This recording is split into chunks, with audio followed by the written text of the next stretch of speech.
All right, so I'll share these things with you. Um, Oh, awesome. All right. this MGP folder is shared with everybody, but really you need to have access to some of these other projects that I'm working on outside of this. Like Mm-hmm. there's a lot of like half-built things and things that we're not really big enough to take on that I've been getting coaching on from other guys. But as far Mm-hmm. as what you need for the basics, it would be wide gutters. So this is part of a training for sales, but this is the what gutters are and what we tell our customers. So wide gutters, McCloud Gutter Protection. If it's not raining, you don't need gutters. If it is raining, it's probably too late because now you have two projects. The rain falls on the roof and rides the roof line to the eaves and then falls down. So Florida is a little bit different than the rest of the world. So most places in counties are fine because they get a slow amount year round. And it's about the same, like Seattle, right? Okay. So they just Okay. get a slow amount all year round. Whereas we have like kind of lows and lows, right? And then we've tripled and quadrupled in these 4 months. And right now we're getting hit in October. Ooh. So now this is like spiking this month, which is not a normal year. So we're getting the amount of rain that we get all at one time is really what Mm-hmm. we measure is how much is coming down in a 10-minute span. And that's kind of what Florida is number one in the world is Hawaii. Number two in the world is Tampa Bay, Florida. So it's not Ooh. about Okay. if it's raining, it's about how much it's raining in a 10-minute span, how much rain is coming down, because that's what's going to be inside the system at one time. Okay. So the water falls down and splashes back toward the foundation and builds a trench right here.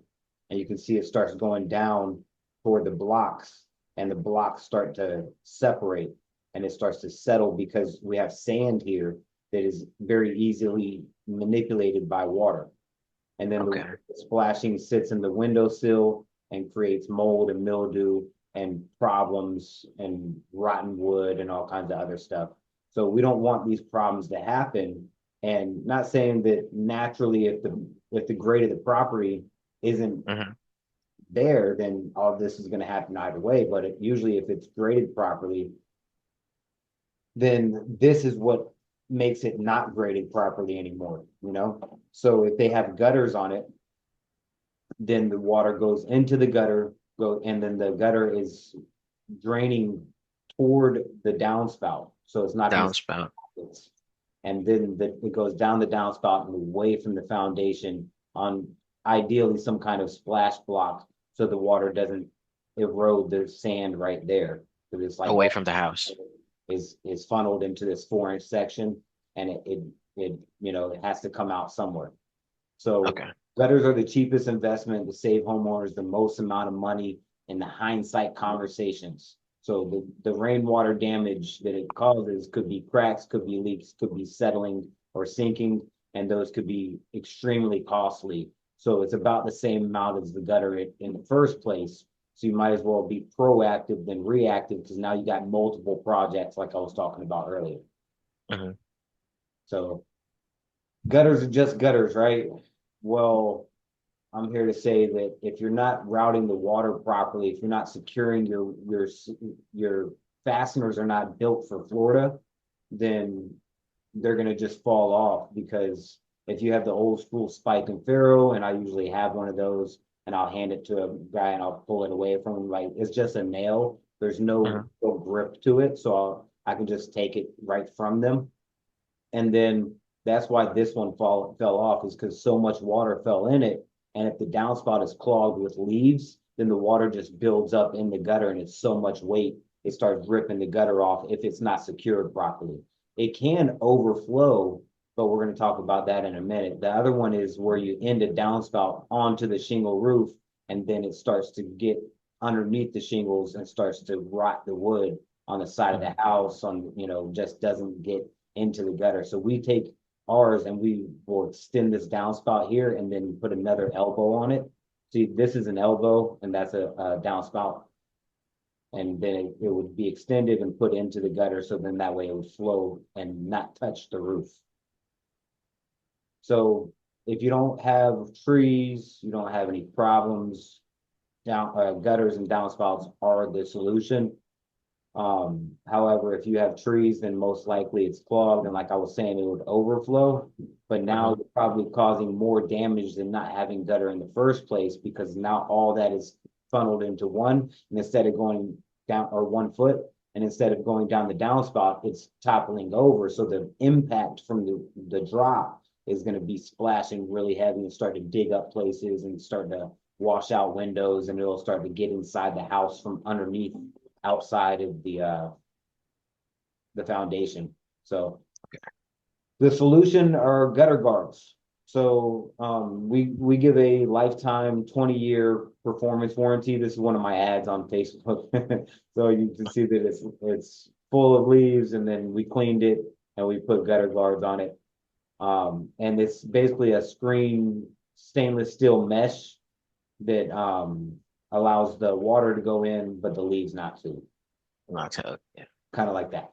There's multiple kinds of them, and we will get into that about what we offer and why we offer what we offer and all the warranties and all the fun little, you know, back office stuff. Honorable mentions, we try not to do any underground drains anymore, but we do. This is underground drain.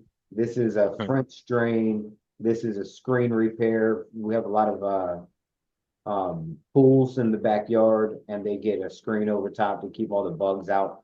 So we do a lot of that down here, especially right now with the storm. Mhm. And then we do soffit, which is underneath the eave, fascia that is at the end of the rafters. It's a wood or aluminum wrap, fascia wrap, or fascia is actually wood. And then you have the gutter that's attached to the fascia. Mhm. Okay. So that's a past sales presentation that kind of lays out, why gutters, what's the purpose of it.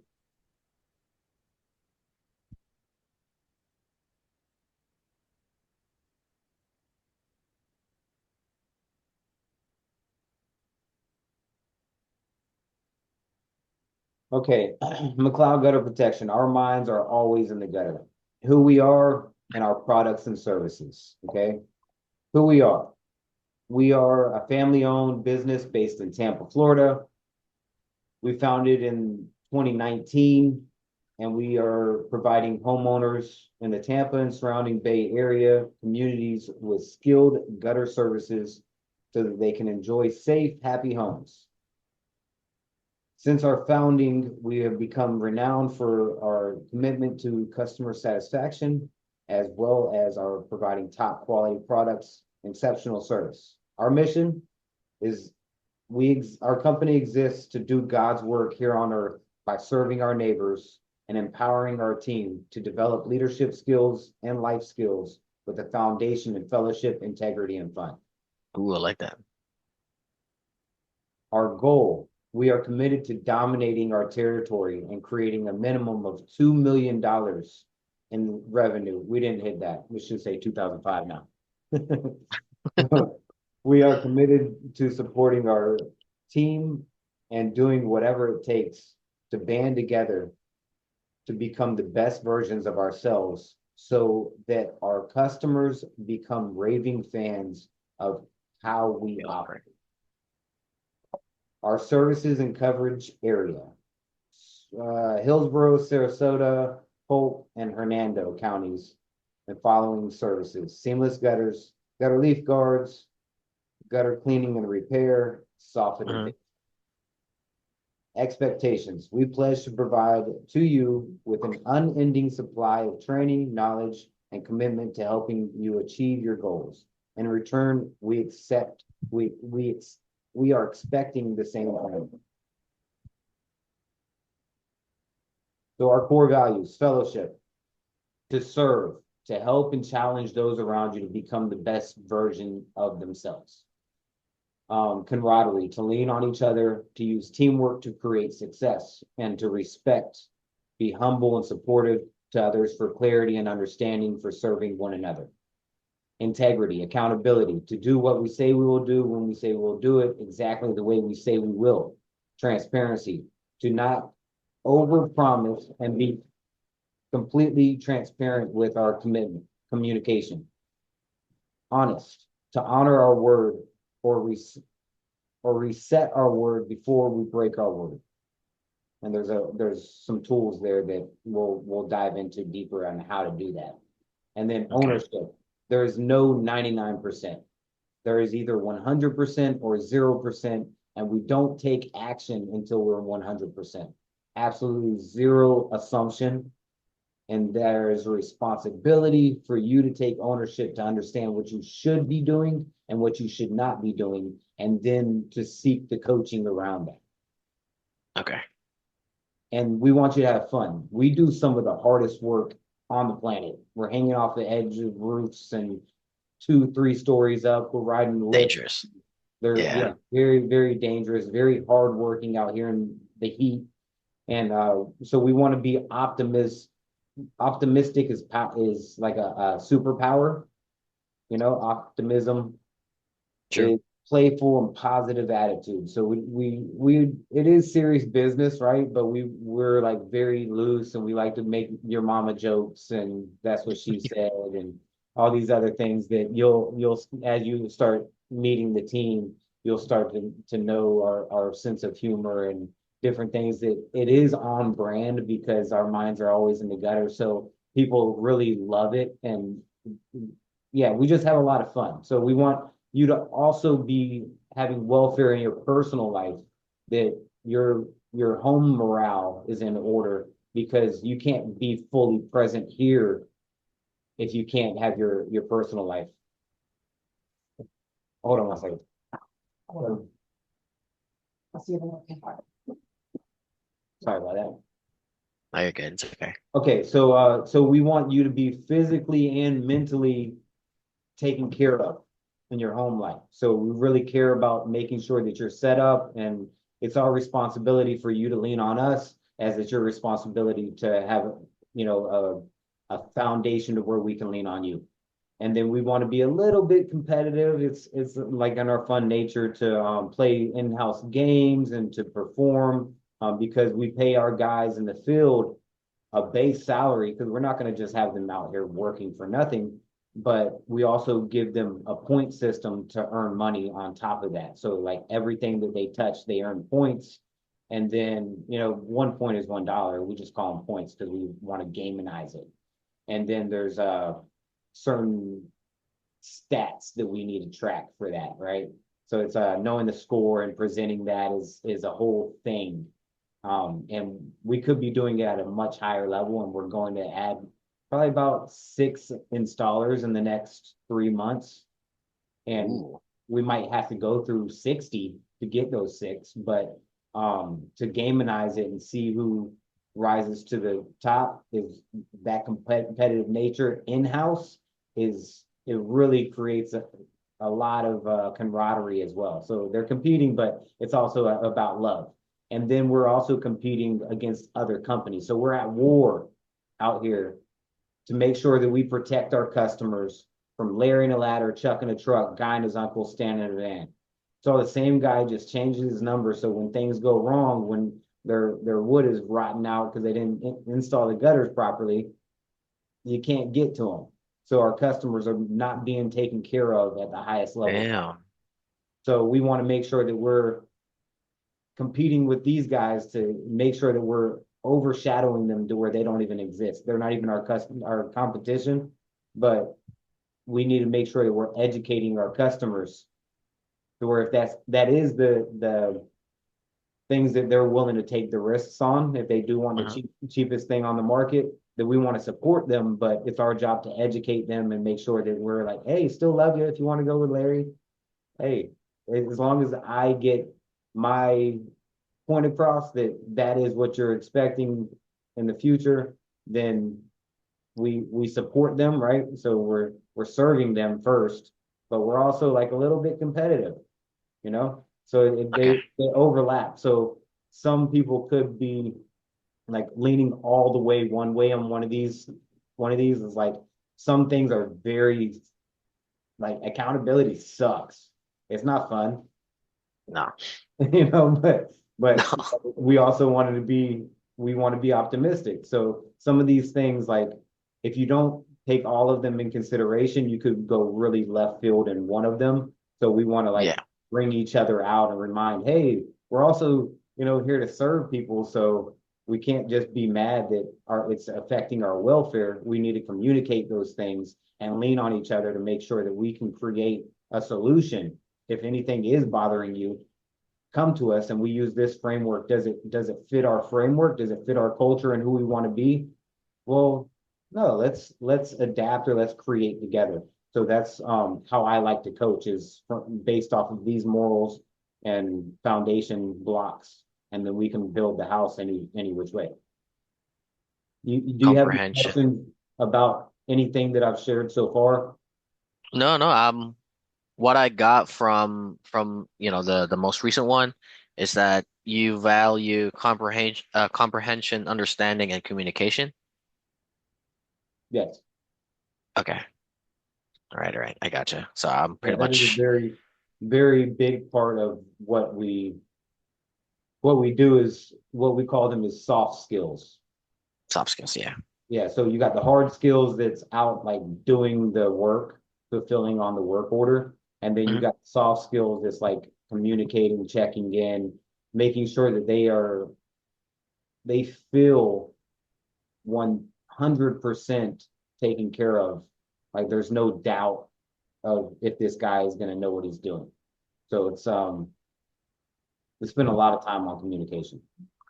So Okay. this is the services now and more of the hard skills. So leaf shooting solution extreme mesh valley shields. So this is gutter guards. They have an aluminum frame and then And they there's have a a mesh stainless on top. steel mesh. Yeah, it's a stand. They come in 5 inch, 6 inch, and 7 inch. And they come in a few different colors. And then they have a frame structure that is aluminum and it allows you to attach to the fascia. So you screw it in Ooh, the back, you screw it on the front, and now the water goes in it, the debris doesn't. So it never gets clogged and starts to overflow. So the water, that's really cool. I didn't know about that. yeah, that's why I always tell everybody. I was like, hey, where's the Aladdin song? It's a whole new world. Like this is not, known to a lot of, especially younger people. As people get older and starting to retire and can't get up on ladders anymore, at some point in your life, your equilibrium shifts and you can't step up onto things because your balance will start to go. So these are very important for a lot of people that are retired and they don't have a consistent guy to come out and clean out their gutters, or this just makes a little bit more sense to put on there. And Yeah, then we want to be the consistent guy for them, right? yeah, so we want to do something that's more like a one time fix. It's not saying that it's like every single situation there's zero maintenance, but it's a lot less maintenance than having open gutters. That is actually true. So, this is gutter glove. Just a thicker aluminum, but it's pretty much the same stainless steel mesh. And Ooh. that one's not bent up to go to the fascia because if you're up in like Tennessee or Ohio, Uh-huh. a little bit north, then your shingles are not tarred down. So you on the edge of the roof, you have something called a drip edge, and it's basically Okay. an L frame bracket that's 12 foot long, but it's just shaped like an L. But it goes long ways. I don't. Ah, Um,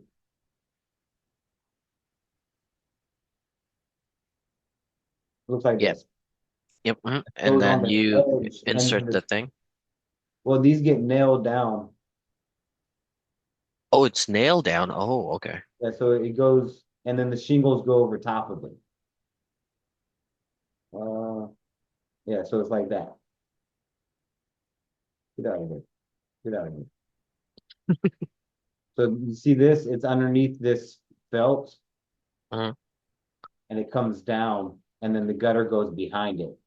But it gets a nail, and then the Ah. shingles go over top of it. This is a drip edge. Goes just like that on the edge of the roof, and then the gutter goes behind it, so all the water will go on this side, and then they go inside the gutter. So, Ah, that's what it's called? Drip edge? yep. Ah.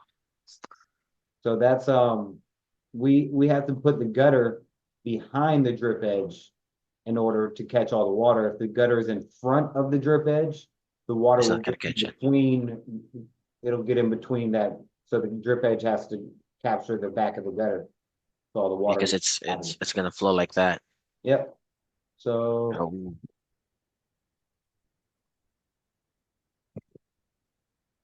all right. So this is something that we fabricate. This is just a screen mesh. There's no aluminum frame. We call it gutter shield. And you see the pool cage back here? Hmm.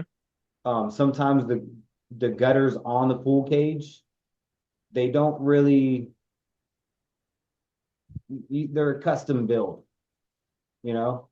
Like you can't really put you can't put this gutter guard in on most lanais is what it's called. Super gutter. And it's a box gutter rather than a K style gutter. And we'll go over that here in a minute. See, this is a K style gutter. And it comes in 0.027 or 0.032. It's the thickness of the aluminum. Mostly we do the 2.7 down here. It can be multiple colors, like something like 13 or 19 colors.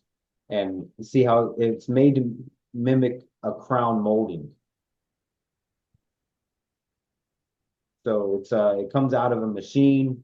We have a machine in the back of a box truck, and it's like a toilet paper roll of aluminum gets fed into one side, and then I think there's four sets of rollers inside of it that Hmm.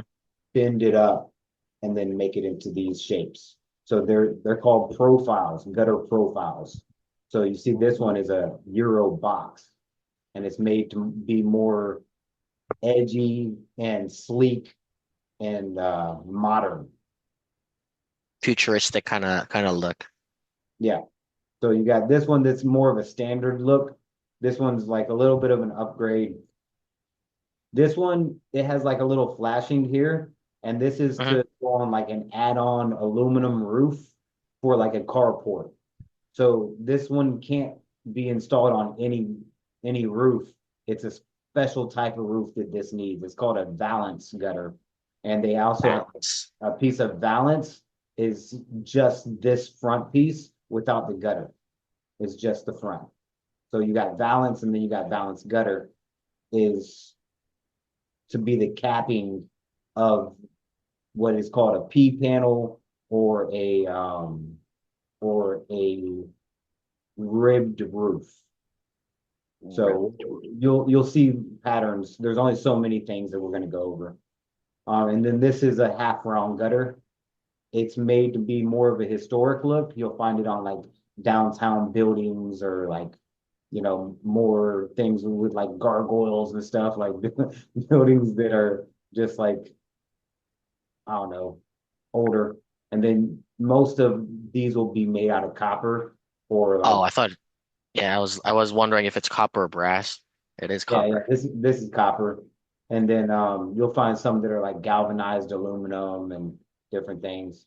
And then this is a super gutter that's basically part of the full cage structure. It's there to replace the fascia.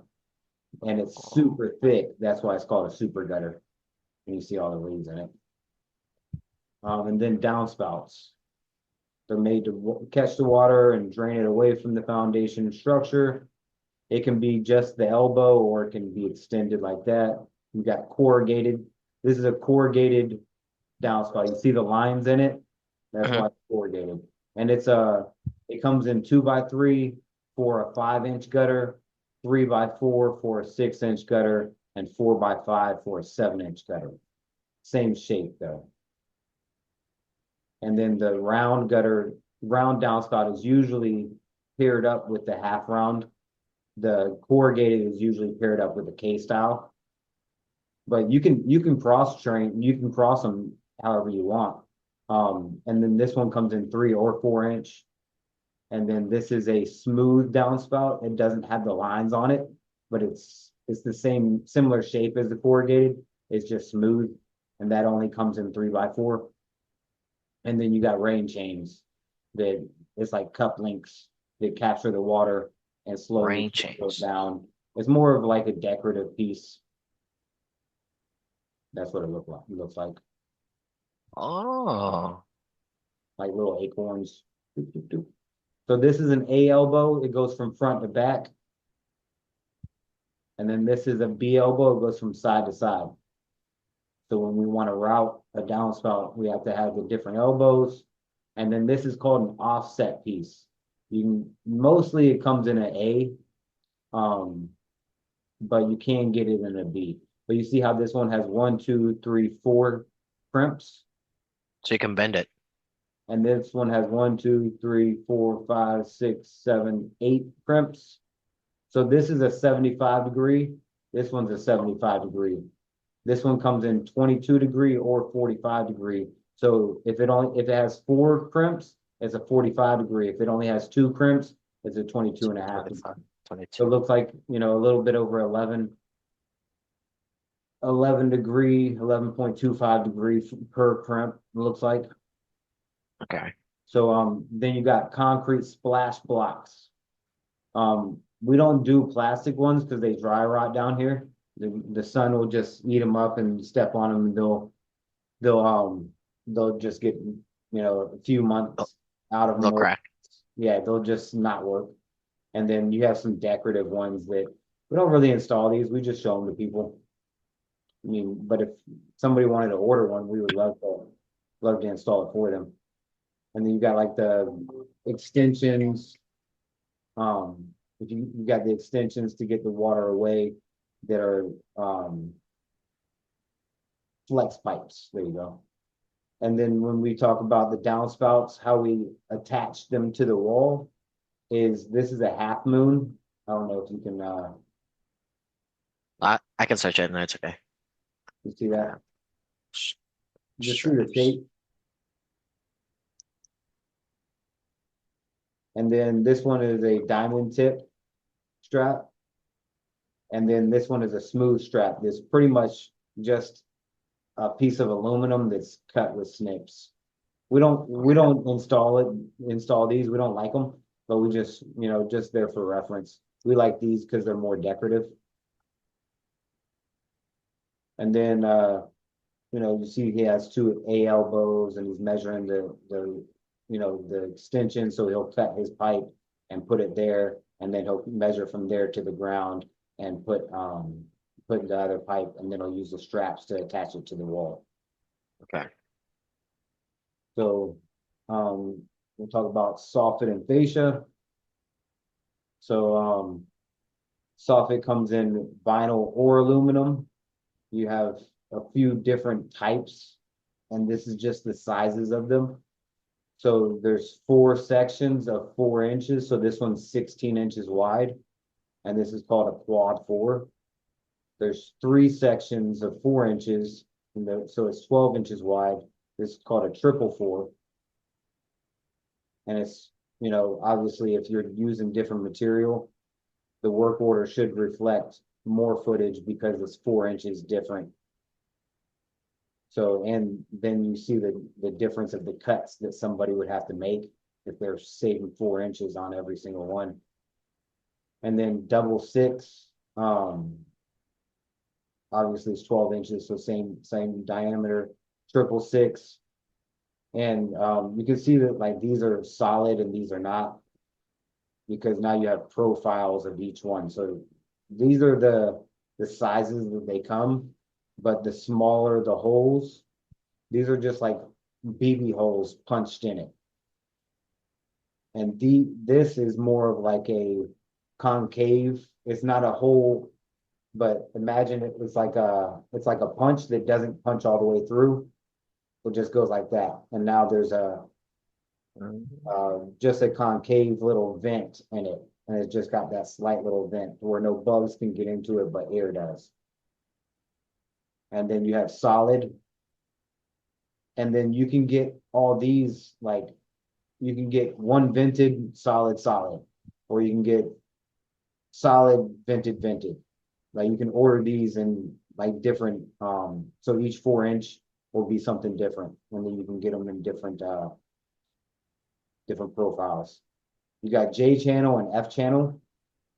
And you see that one's shaped like a J. You put J, the yeah. channel mostly to the roof, and then it sits in there, and then the soffit slides into it, and that's where. And then soffit gets connected, but it's made to as a capping, a finish, and then the F is made to go more upside down, and it's going to be nailed more to the wall rather than the ceiling, if that makes sense.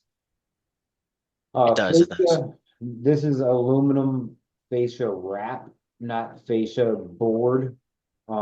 Fascia board is wood. Fascia wrap is basically it can come in multiple heights, and it just already got that little side piece, and that Mhm. bottom is to cap the bottom of the soffit.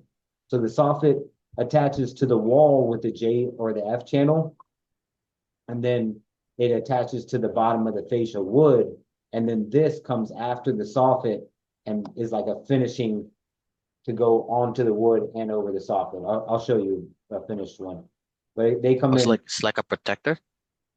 Yeah, yeah, it protects the wood, and it's a finishing cap for this for the end of the soffit. Okay. So they come in ribbed, smooth, and then wood grain, and that's the finishings. And then screen enclosures. We can build a wall with a structure that already exists, but we can't build a pool enclosure because we don't have the license to pull the permits that the city requires. Okay. So hold on one second. I got Tony. Tony's gonna join us, and we're gonna go over a few things with House Call Pro. We're almost at the end of this. So then we do screen. There's a lot of different types of screen. And then we do gutter cleaning, sealing, and repair. And that's pretty straightforward. Like I said, we're trying to get away from the underground drains. We don't really want to. Hey, what's up, Tony? Hey, how's it going? Good. Hey, how's it going? Good morning. Hey, nice to meet you, Ian. Nice to meet you, Tony. Awesome. Well, his name is Anthony, but he goes by Tony. We call him Tony Tone. Yeah. No, so I'll just finish up with. I'm almost at the end of this this PDF. So this is a underground drain extension. So it has no holes in it. It has an adapter that goes to at the bottom of the downspout, and then it has a pop-up that goes somewhere else. So you're transferring the water from one place, and it's going to be To another. flowing somewhere else. Okay. This one is a French drain, and it's usually got a catch basin that has a grate over it, so all the water goes into like a bucket that's inside the ground and then goes into this system. So the water goes into the ground and never comes back up and slowly disperses underneath into the sand from here. So we don't love doing these, but we do them just because we take care of the customer. And then these are all the different types of fasteners. These are rivets, which we only use these when we have to. We don't love them because they're hard to service because you have to pop them out. And then screws, these are zinc coated. We like to use these because they don't rust as much. But if you're doing copper stuff, you have to use copper. And then that one's just not coated. And then these are just, different types of fasteners that screws go into. They're longer and shorter. And you see how they have the washers on them. So anything Mhm. that's going into the gutter, into the wood, we have to use these type with the washers on them because we don't want the water getting into the wood and then it's got rotten fascia wood behind the gutter and then the gutter falls off the building because the water got intruded through the 2, 3 layers of aluminum and then into the wood anyway. So you have to use the washer screws when unless you're doing a hanger, which I don't think I have those on here. We also have something called a hidden hanger. Just to recap with you, what you know, what I'm going over with him, Tony, and see like Okay. just the basic onboarding material. Yeah. Yep.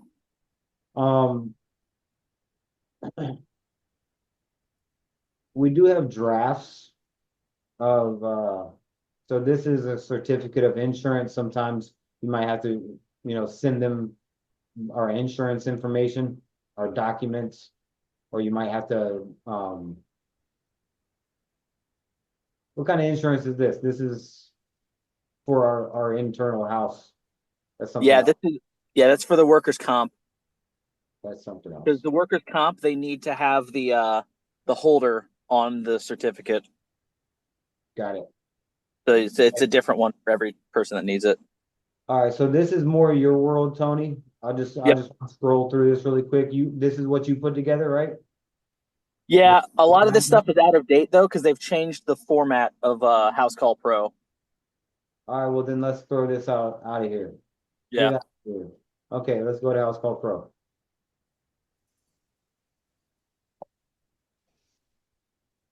Get out of here. There's all kinds of new stuff all the time on House Call Pro. Let's do this. You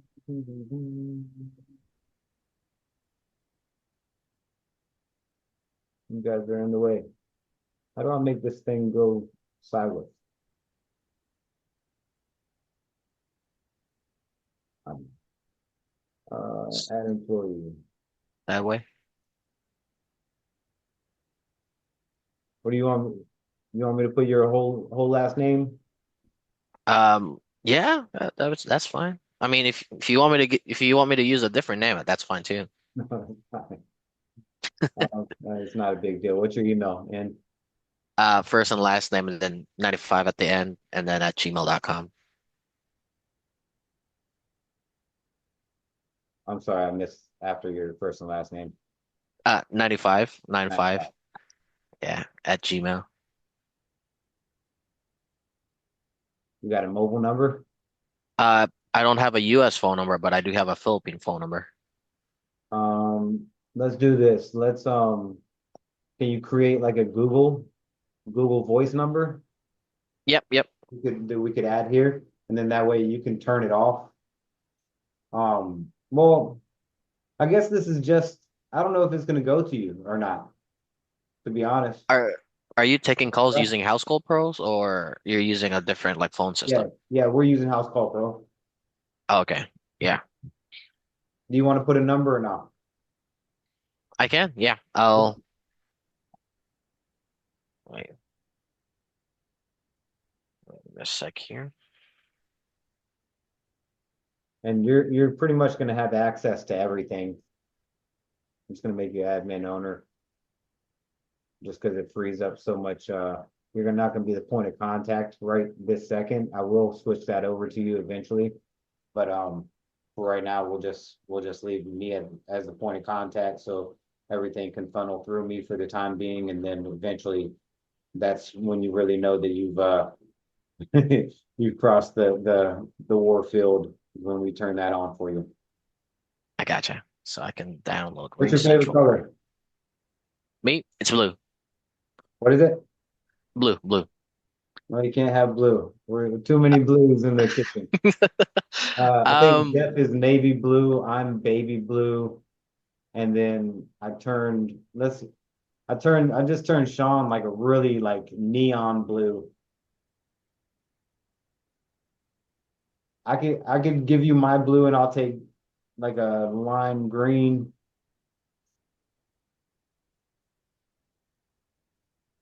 I'll take this How color. about I'll give you how blue. about teal though? Teal.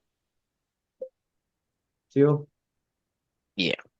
Or do you want to mix it up a little bit and have it kind of like a custom color? That's kind of what I just gave to Sean. Yeah, let's do that. Wait, hang on. That Trying color to. good. I'm gonna switch mine to green. The Oh, that's lime perfect. slime green. Oh, you got the number? Oh yeah, I'm getting one right now. We can always add it later on. Oh, okay. Yeah, it's not a big deal.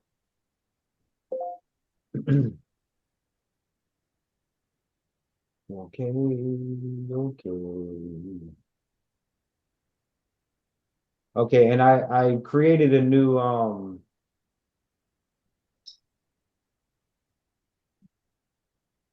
communication. Hold on one second.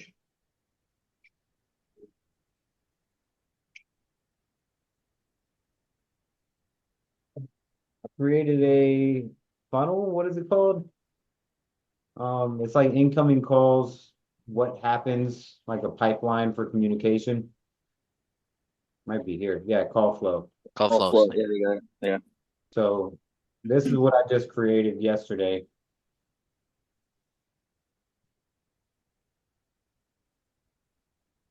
So now incoming call. We have two numbers. One is the 863 number area code. One is the 813. So one's Polk County, one's Tampa, and we could have multiple different numbers all populate in here depending on what campaign and what territory they're in. Doesn't really matter. We're going to handle them pretty much the same. Are they existing customer or are they not? So whether it's during hours, it'll go Mhm. to me currently. Hopefully this will turn into you in. We'll just switch you right here. It's going into my mobile cell phone because I'm out in the field all the time and I'm like trying to wear all the hats. It was going to Tony, and Tony's been wearing or sitting in this seat answering the phones for I don't know how long you been doing this, Tony. Just about a year. Yep. Yeah. Yeah, doing out in the field, doing the phones, now he's doing sales. He's just a Renaissance man. During closed hours, it's just going straight to voicemail. And I did change that wording to say thank you for calling.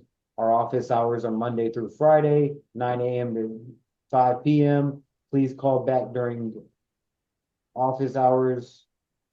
We're finished recording, you may hang up. Okay. And if it's me and I don't, it says, thank you for calling. You seem to have caught us with our minds in the gutter. At the tone, please record your message. When you're finished recording, you may hang up. And then they'll end the call. So that's the current flow. It could be multiple people in here. Like it goes to this person, then if they're busy, it goes to the next person so we don't miss a call. Right now, I'm missing all kinds of calls. I probably got 30 people, 40 people to call right now. But getting you onboarded is way more important than doing things half-assed or sloppy or, you know, whatever minimal things that I can do right now because we can, make sure that you're set up and then we can split up and really tackle a lot. So that's the way it's currently going to go. And you can, see me handle a few calls and then we can see how you handle a few calls. But Tony, so what's the process once you have a call come in? What are you currently doing? Just walk us through like a generic average call. Oh, we lost Tony. Oh no. But I do have a question though. Yes. Um, can can you click the schedule real quick?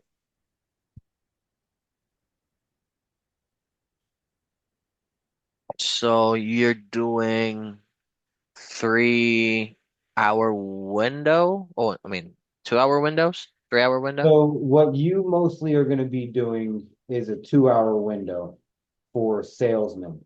I Tony's scheduled up to here. I've been scheduling here because we need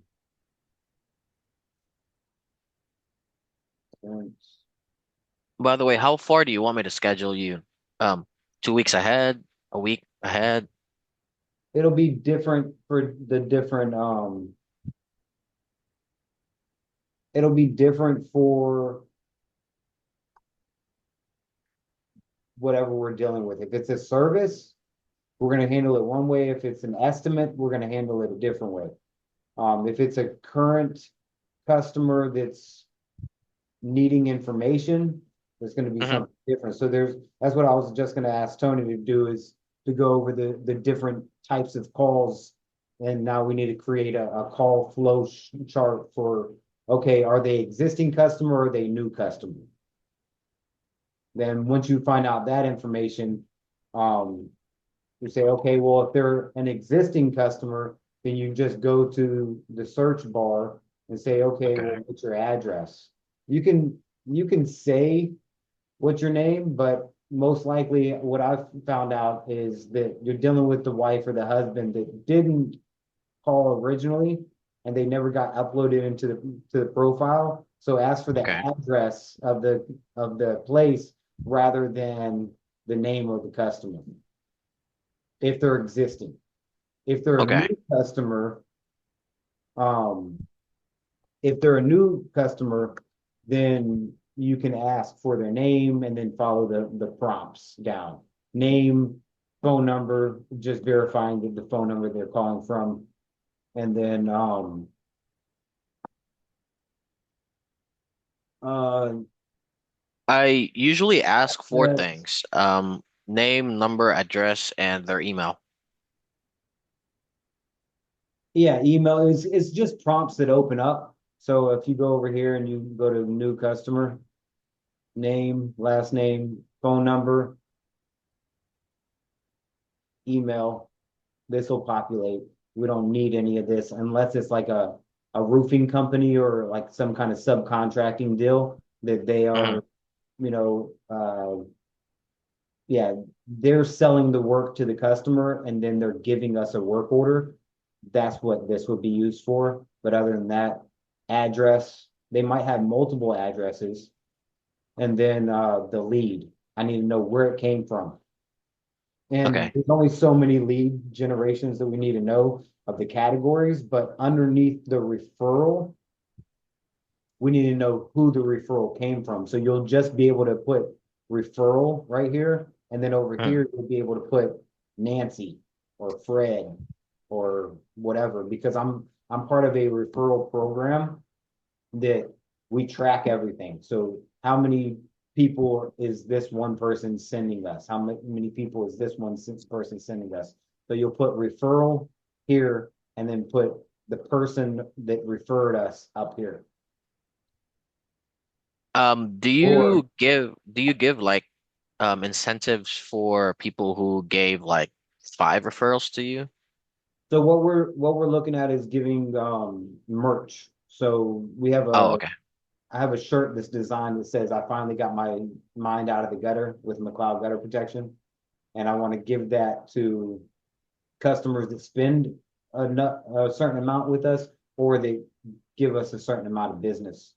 And then it could be a number of things like sun hats, like the big, sombreros and different things that is more of a, things that you can't buy for Hmm. appreciation rather than cash prizes or cash giveaways. But we do incentivize our guys to be out in the field marketing so that when they are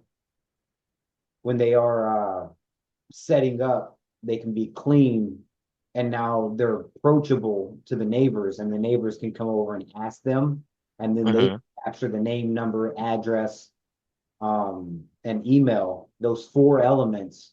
And that's what turns marketing into a lead. So while we're on that Okay. subject, um, we only had Tony for a limited time because he's running around doing sales, which I normally do.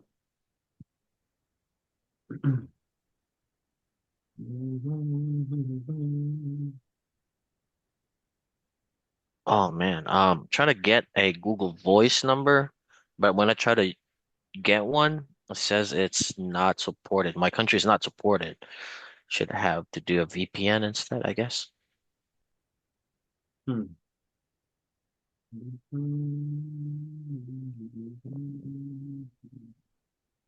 Or should I do dial pad? Dial pad works. Okie dokie. This is what I was looking for. Okay, this is Okay. called our ideal process. This is everybody on the team currently. I did hire a guy named Bob, but this has changed to sales.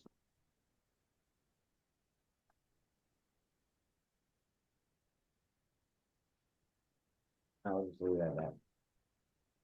So we don't need a canvasser anymore. We do need multiple field techs. So we have three field techs. Jeff is basically the trainer and the manager of the production. Hmm. Tony and I handle, all the phone calls. So that's what you're going to come in and you're going to be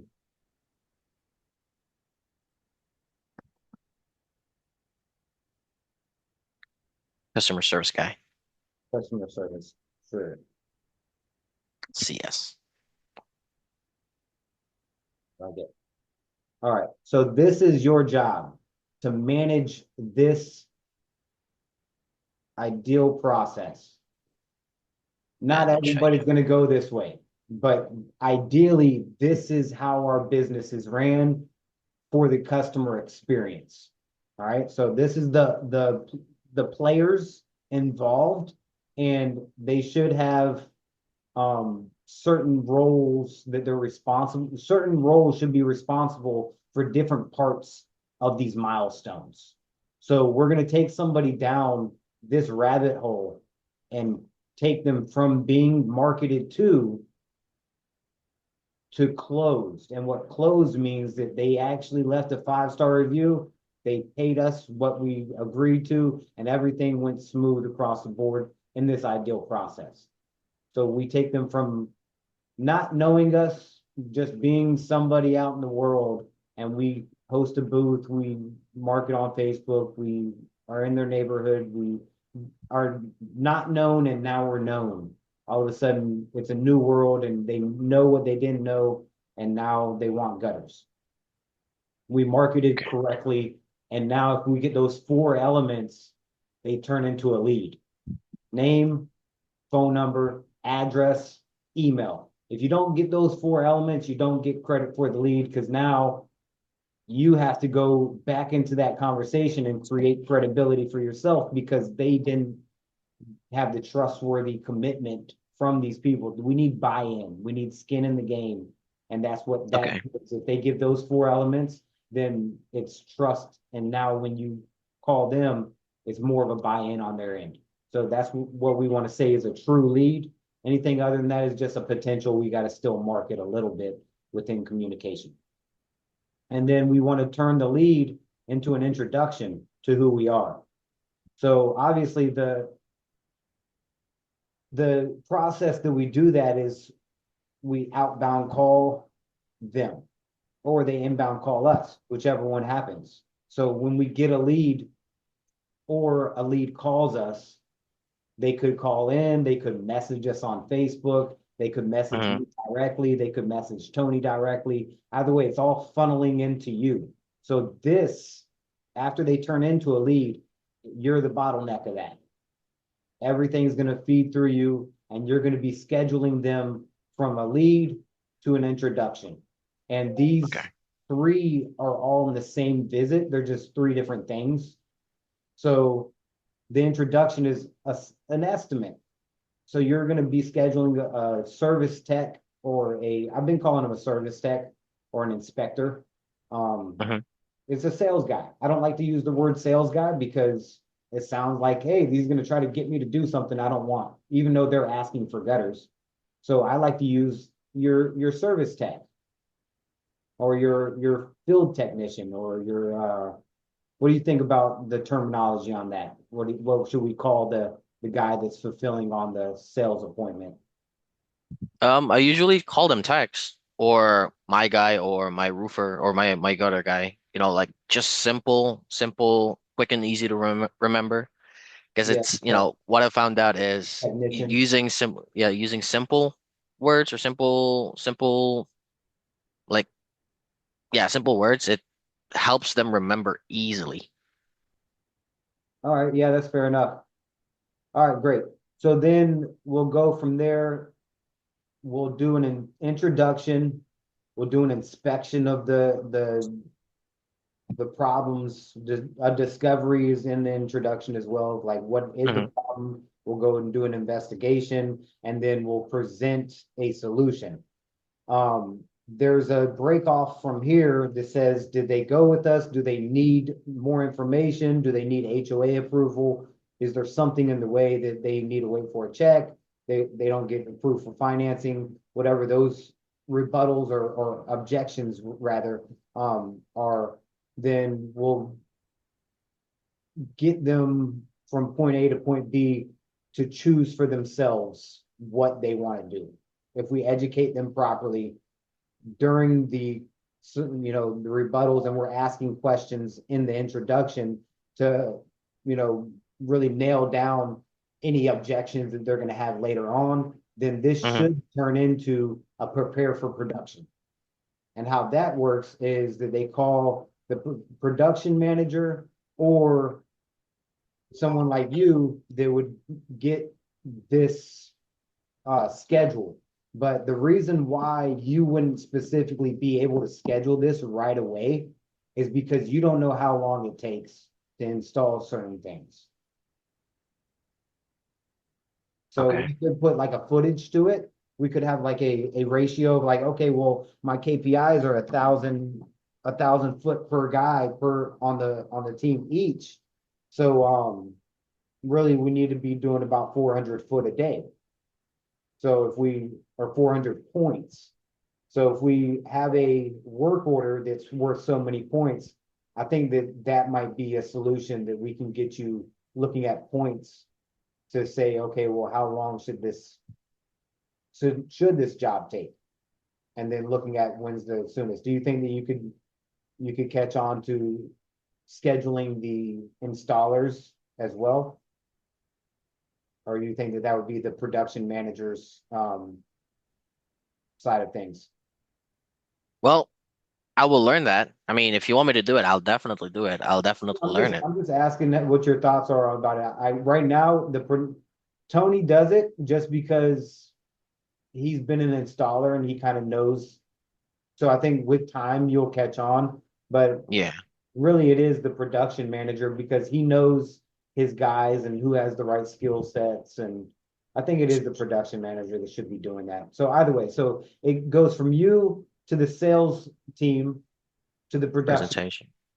He Hmm. has to check the material and call to make sure the material is available. So we might need assistance for sourcing material that is odd or ordering certain things. So as you capture and have the availability, we might, need some assistance here, but really it should just be pretty straightforward. The sales guy puts the list together, the production manager checks the list, puts in the order, and then we schedule the production or we verify the already scheduled. Because really, it's like if we're scheduling it at the end of this, and then it's in production, right?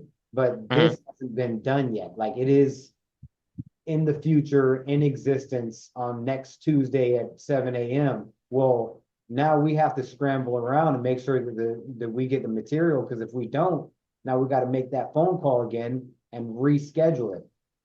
So this kind of has to be done before it can be in production. But it's that's the dilemma that we run into, is like, okay, well, sometimes we'll schedule stuff and then realize, oh, that material is 2 weeks out, and now we have to reschedule them. So once they're in production, the guys show up from getting the orders from the production manager, verifying that the material and pass the list. Hmm. Somebody's got to go pick it up and it's got to be staged for that job. Sometimes we have multiple jobs per day. So it's really like, whatever that looks like.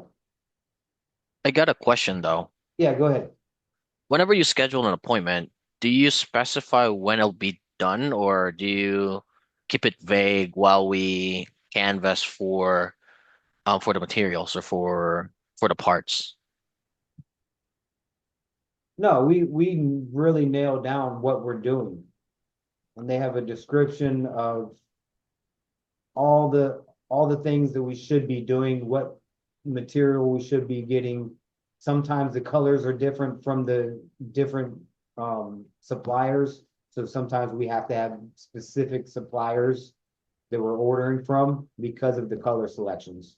Because Okay, we but match color that's on the wall with the uh-huh. downspouts or match the color of the fascia with the gutter. Okay, but you don't have like a dedicated supplier for your materials, right? We have multiple suppliers because they Okay. buy different material. You know, some people they don't offer 7 inch, they offer 7 inch, but their 6 inch material is twice as much as these guys. So we only go to them for 7 inch. This Okay. supplier only sells soffit and fascia. That supplier only sells screen and spline. So there's unfortunately, I wish one supplier sold everything for the best price across the board, but that's kind of what we've found is we have to kind of shop around and different seasons, it might look different ways. Okay. Because I'm thinking right now, so let's say the call scenario is pretty much like a brand new install or a repair of, let's say, of a broken gutter due to weather deterioration, something like that. Most of the time, we can't give like I don't give I don't give any specific time for the customer. I'll just tell them, hey, I'll check with the materials first and something like that, and I'll get back to you to see, to give you the update. And then once I got the ETA when it'll be done, I'll add a date to it just to make sure.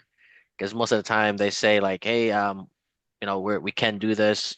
This will be delivered on like probably next week, Wednesday, but Mhm. there's some delay, so I'm taking that into account. Just another day. And then after that, just get an agreement from the customer if he wants to proceed or he wants to do that, if he can wait. If he cannot wait, um, well, yeah, I mean, I'll look for another supplier or another factory or manufacturer that could get get get the materials. Like we could get the materials like as soon as possible. Yeah, Um, there's a is that number of things that we run into in that situation is like if we are committed to installing and we can't get the material that we originally agreed on, then mhm, we'll enter that conversation and say, hey, Fred, I know I'm trying to come clean. I just, normally this material is available, and that's why we didn't think about, anything about making the promise of scheduling this. It's not a normal occurrence. However, you have a few options here. The specific color that you wanted is not in stock. They're telling me the 28th, you're scheduled for the 22nd. Do you want to reschedule for 2 weeks, a week after, make sure that that material, or do you want to wait until we have the material in possession to reschedule you, or do you want to switch material and then let him tell you what he wants to do? Like, hey, we want okay, to partner up with you to come up with a solution. We want to lay all your options out, or Fred, we could possibly call around to go and source this from Orlando or from Ocala or from Sarasota. So if you're willing to give us a few days, it might not be the 22nd, but we're willing to go to bat for you to see if we can't get this a little bit sooner. So what do you want us to do? So you got like those four different options. And they'll usually interrupt you before then. Like, oh no, that's great, man. Just put it on the 30th. Okay, great. See you on the 30th. okay, Yeah. Yeah, they're just, easygoing people. And the reason why I say it like that is because it's like they've been waiting 6 to 8 months to get gutters anyways.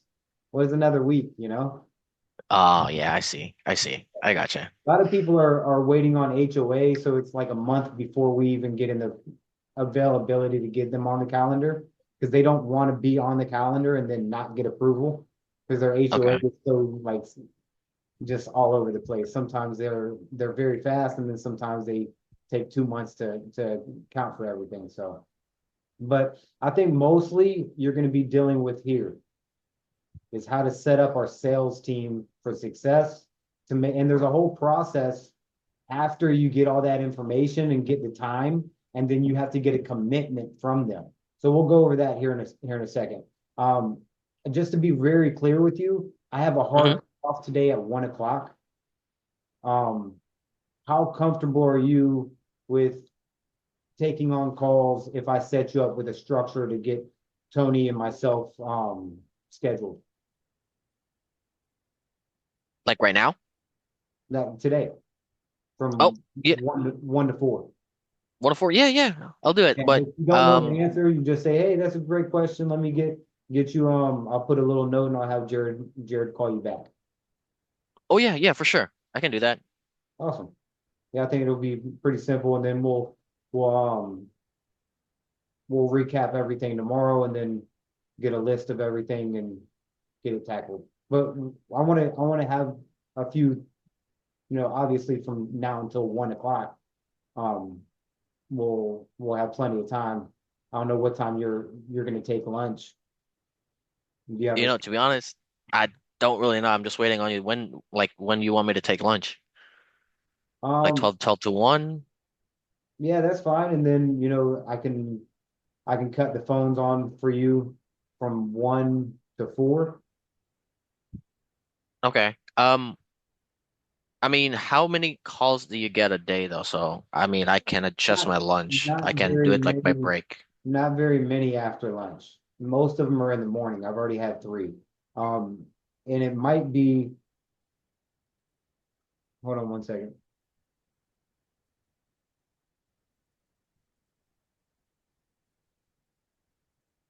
Hold on, we're having a breakdown. Let me call Sean. Oh no.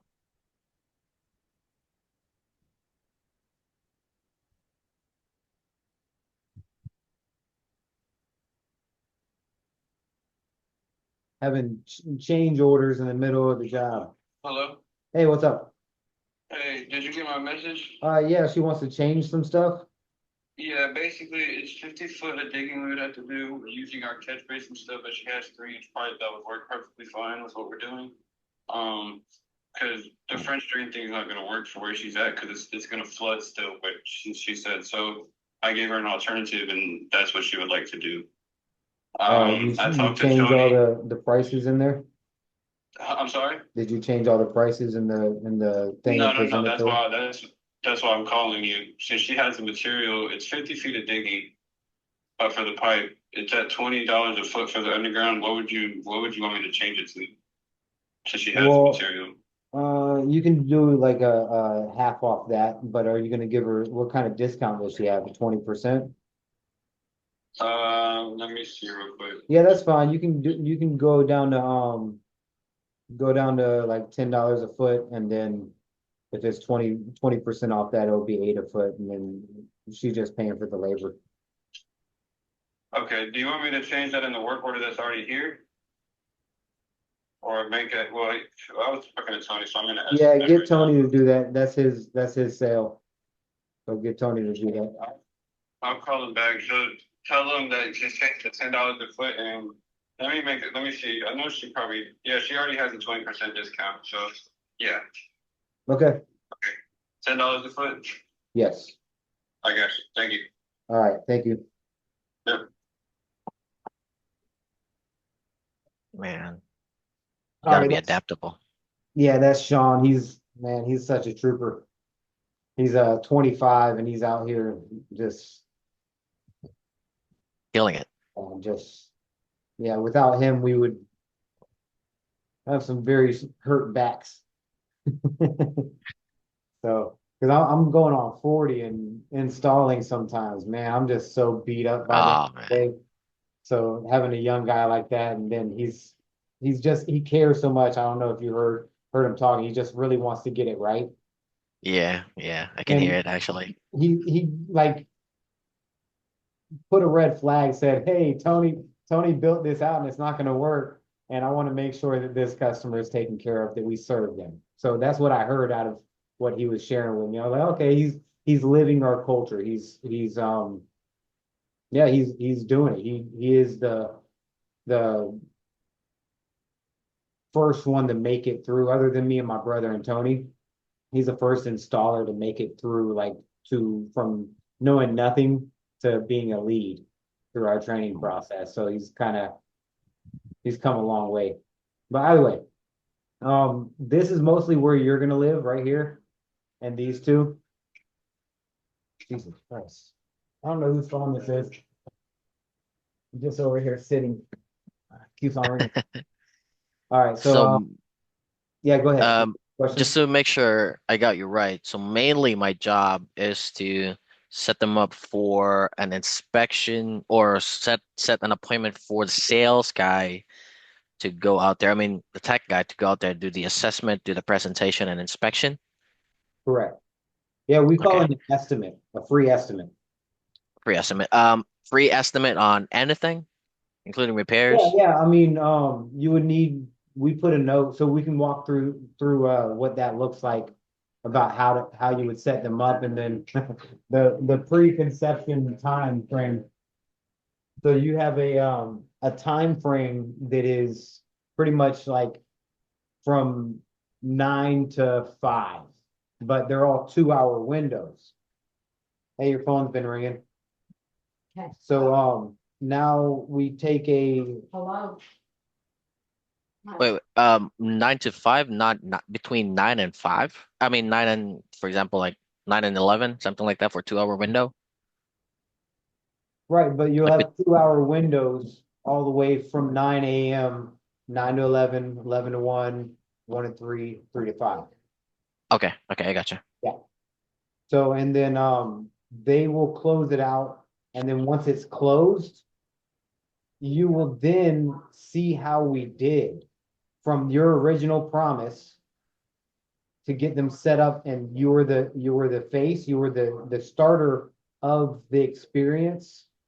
Hmm. Now I want you to track all of the things that need to need to happen in each of these categories. So now we'll start to expand each one of these. We'll call a lane, like we were the terminology we were using earlier, like each lane. Hmm. You're not responsible for all these lanes. These are just lanes that the business needs to have somebody in place that's responsible for. You're only going to Okay, be responsible for some of these lanes, and not even the entire lane, just some of the working parts of that lane. okay, Okay, so it'll start making sense when we start going down this rabbit hole. Okay, marketing. So we do infield, our truck is wrapped, we do door knocking, we do yard signs, we do guys very well presented in the yard. They are, I don't know what else I have written there. Oh, door hangers. And then we host booths at events, local real estate agents, car shows. We gather a bunch of leads from a Saturday event. We run Facebook ads. We have upcoming Google ads, and then we have follow-up calls that we ask for a referral. So that's what I was saying at the closed. uh The installer should be asking for referrals when they get done, because they get paid for referrals. So, but this should be part of what you're responsible for, is follow-up calls. After the okay, customer is completed, hey, how did we do? There's a whole process to that. Either way, once they come from marketing, that's how we get the lead. This could be an incoming call. It could be just the 4 elements. And then now we have to outbound call to get them on our calendar. Once they turn into a lead, we take the call or respond to an incoming message, or an outbound call. We have a lead call script. We have rebuttals with props and messages to respond for text messages, for Facebook ads, that it continues to develop and shift. It's not like a what has to be this way. It's just what essence do we want to leave them with? How much, like, what's the flavor that we leave with our communication? So as long as it's communicated properly and they understand it and they perceive it properly, then it doesn't really matter how it's worded. Then we're going to create the lead in the CRM, address, phone, email, source of the lead. And then also, like, do they have a gate? Are there dogs? Yeah, the gate code is a big one. Yeah, either way, there's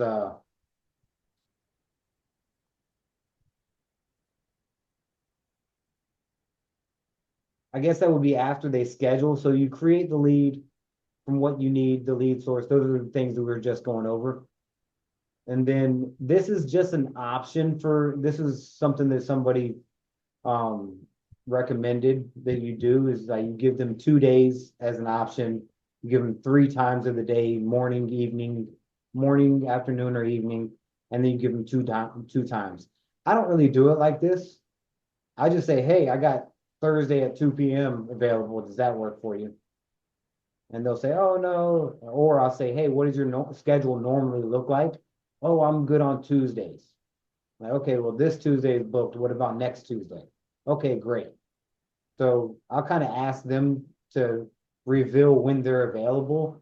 And I won't let them tell me, like, hey, when do you want us to be there? Because that's not gonna ever happen. Like, I'm not gonna just be available whenever you want me to be. So then after you get their time scheduled, you can solidify the estimate, and it sends them the estimate with the time, the confirmation text. And then you add the notes. Hey, just to make sure that you are for sure going to be available from 9 to 11, Tuesday the 22nd. And there's a little bit of a rebuttal here before we ask them to commit, is that all decision makers are available during the estimate, because what happens is the color selection and the different profiles, you're not going to remember a lot of information, and we don't want to turn you into a salesman to your wife. We want to keep it happy wife, happy life, happy husband, happy whatever.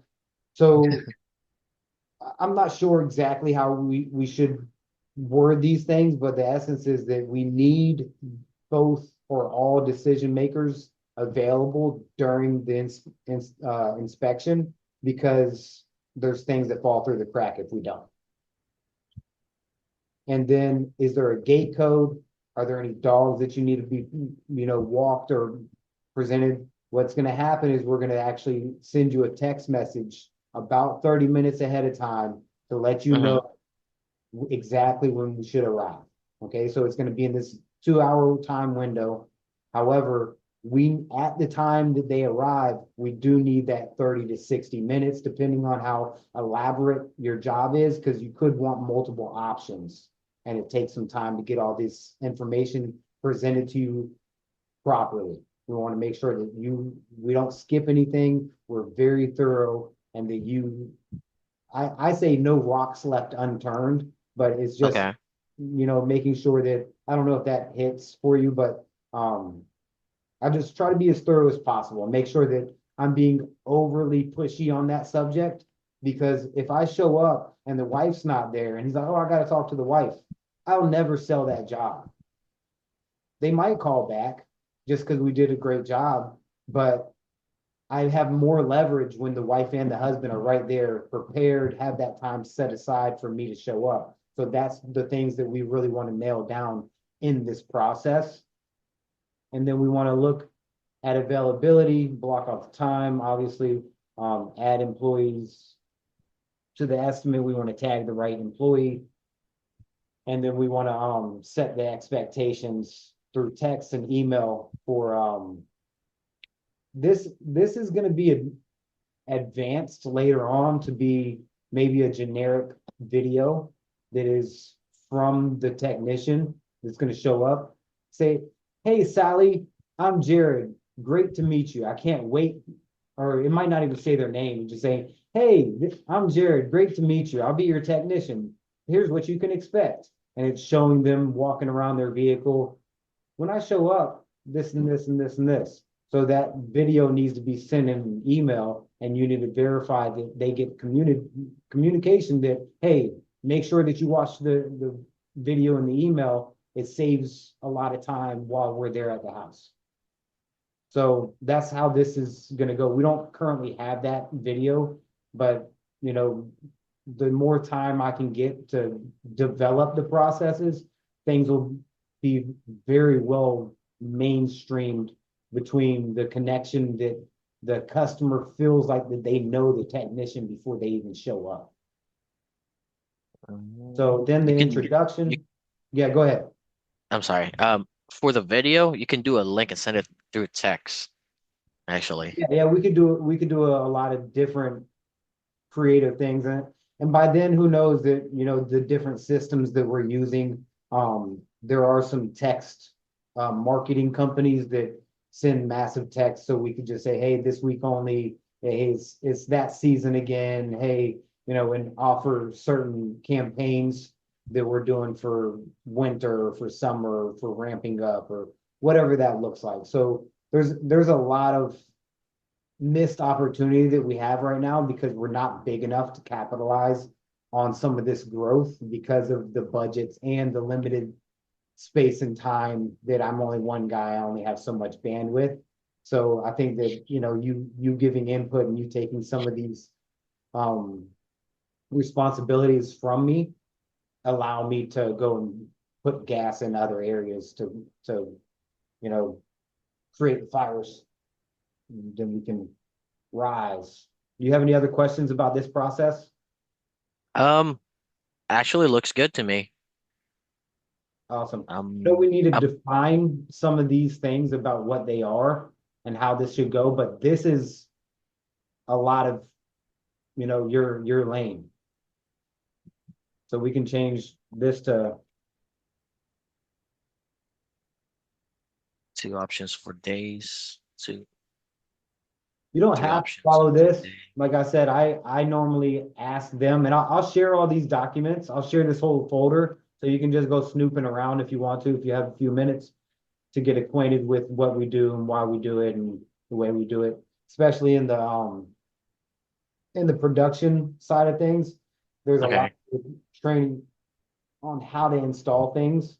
So it might help you understand some of the conversations or some of the questions that'll be thrown your way when current customers call and start asking about things. You don't really need to know. All you need to know is like, take the note, put it in schedule for, you know, you need to know who to schedule, right? But then you can just say, hey, I don't know what Tony does. That's why I had him here. Is like sometimes he'll call me. No, okay, yeah, I gotta call Sally back and get her scheduled. So sometimes he'll be like, hey, can I call you right back? I don't have that. Great question. Let me get an answer for you. I'll put a little note. I'm gonna call you right back. So you don't have them waiting on the phone and then call me or Tony or Jeff or Sean or whoever. That person is responsible for a service, or if they did the job, we'll have like little protocols behind the type of calls that you're going to get. But this is basically just leads and scheduling our technicians to go fulfill on a free estimate. Whether Okay. it be an estimate that we already did and we need clarity, well, reschedule them, go out there. Don't try to figure it out. We don't know. We didn't get the right pictures, or obviously there's some disconnection. We don't try to like recreate the work order over the phone or remotely. We just say, hey, I had a question about this and that, and I wanted to change this. Oh, reschedule Tony to go back out there. Who was the original estimate for? Hey, I got Tony available next Wednesday. He's gonna come and make sure that we really nail this down. So introduction, this is all sales. So we arrive, we park street side, we set up cones, we slam the door. We use form, family, occupation, recreation, motivation as our warm-up talking points. Hey, nice boat. Oh, you got some toys in the front yard. Now I know he has kids. You know, certain things that I know that I connect with. Then we're gonna perform the warm up. We're gonna prepare for the warm up. We're gonna perform the warm up. We're gonna ask questions like, hey, just so we're on a clear path, are you ready to make a decision today while I'm here? Or is there something else in the way? Like, Oh, can we be fair that our goal today is to make sure that you have everything, all the information that you need to make a decision to be on the calendar before I leave today? And I like that. something like that. So then that way they're gonna tell you their objection, right? Oh, I gotta talk to the wife. Like, man, and then set me up with the wife. Like, what are we doing? And we call it a one leg appointment because you need two legs to walk, right?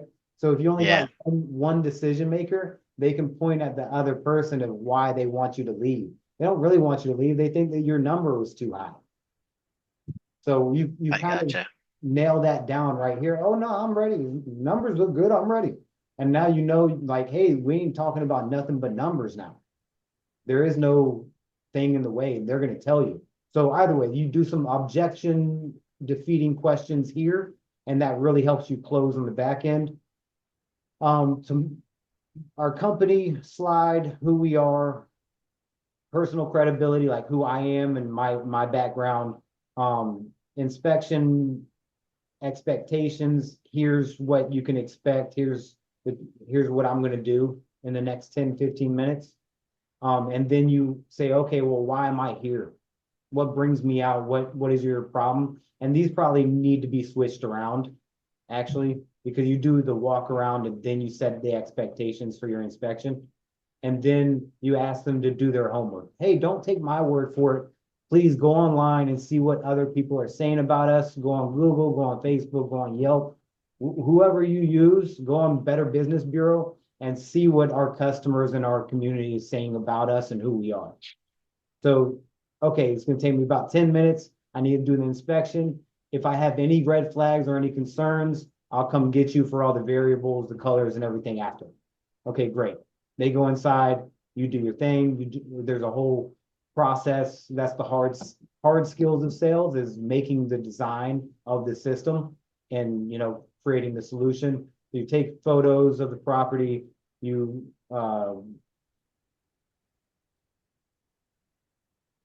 say this one is to take the address in the photo. This one is just Mhm. taking photos of the property. You can set up a ladder and get up on the roof if you need to, inspect some things. I like to bring a selfie stick and I take it and I extend it and I put it on video and I'll walk around and do some investigating and then I'll play the video back and take screenshots and then upload them into House Call Pro from there. I like that.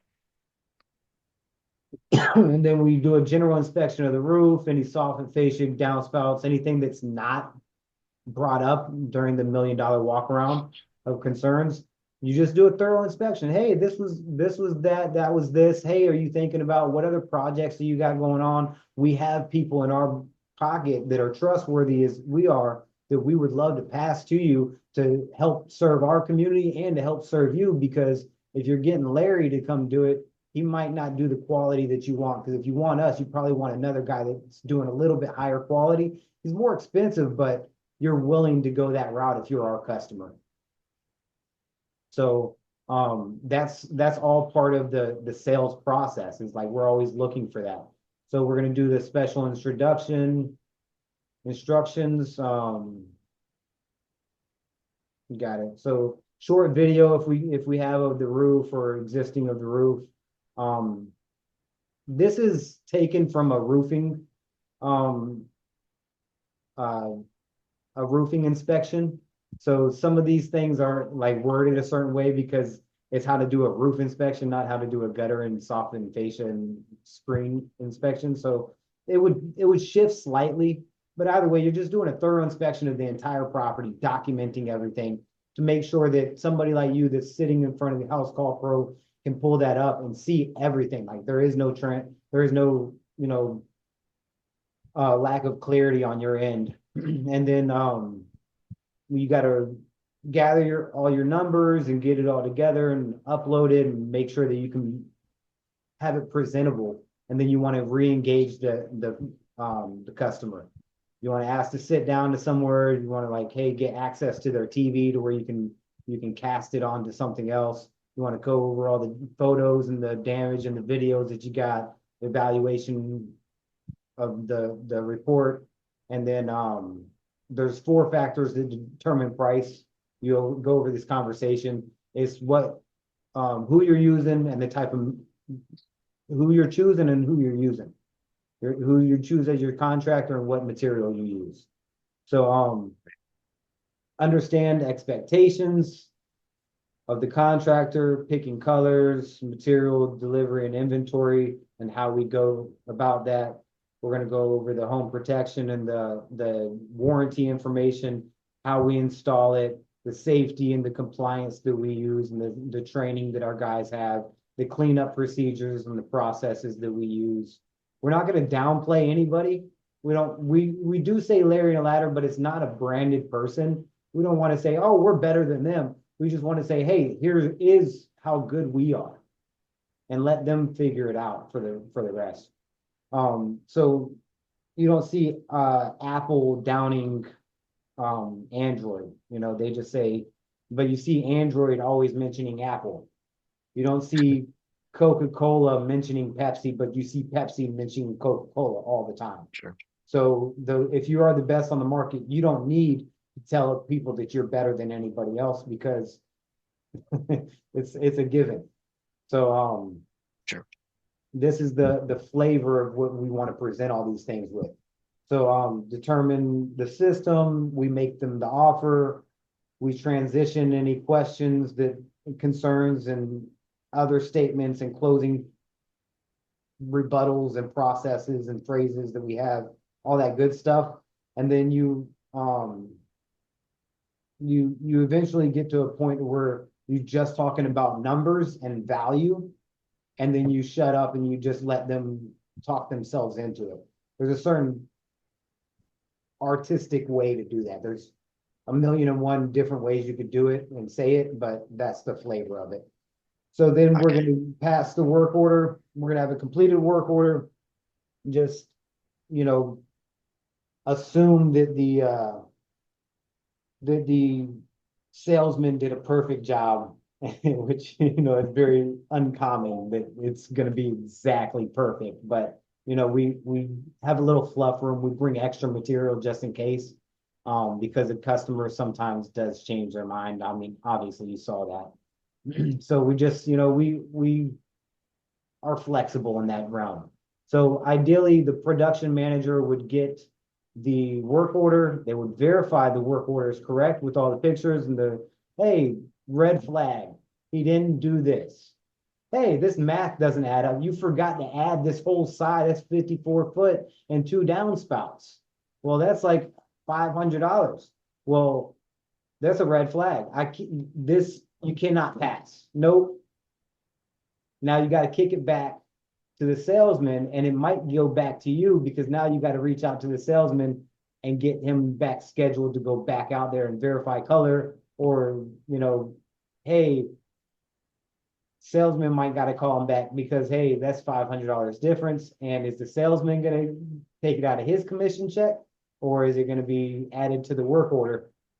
So we have to catch it right here at this spot before it goes down, and we're at the job site before we catch it. So then we order all the materials, we schedule the job to be completed, which most likely is already scheduled, but we confirm that the job is going to be able to be completed at the scheduled time. And then we send over the work order to the lead installer, and they have to verify it once again. They have to verify the production manager and the salesman's work and bring up any concerns, any lack of clarity. It's their job to bring up that, hey, I don't understand this. If they don't bring it up, we're going to assume that they took the ownership to understand what they should and should not be doing. So we're going to stage all the material. They're going to pack up their truck the night before, because it sucks packing up the morning of in the dark and you can't see anything. So when they get back, They clean out all their truck. This happens before they start the day. So if it's multiple jobs, they should have a full material list. And then they're going to verify the work order a second time before they leave to make sure that they have all the tools and the opportunity to not be set back with their time. So they have this thing get verified 4 times, twice by the same person. And really, this is like with his helper as well. So his helper gets to do a second layer. So if it's not right, it really is on the installers. And that's how we Okay. say, hey, well, why didn't you catch this prior to? We didn't catch it. And now you're the last line of defense. And if it passes you, then we're all screwed. We all failed. So now they're gonna arrive on time. They're gonna use the same format to produce the soft skills, just like the salesman. They're gonna go and market to the 40 people that are living next door to our current customer. They're gonna go and put the yard signs and slam the door and go and greet the customer and give an amazing experience, kind of like a showman. Or like, hey, if we go to a theme park and you get to go and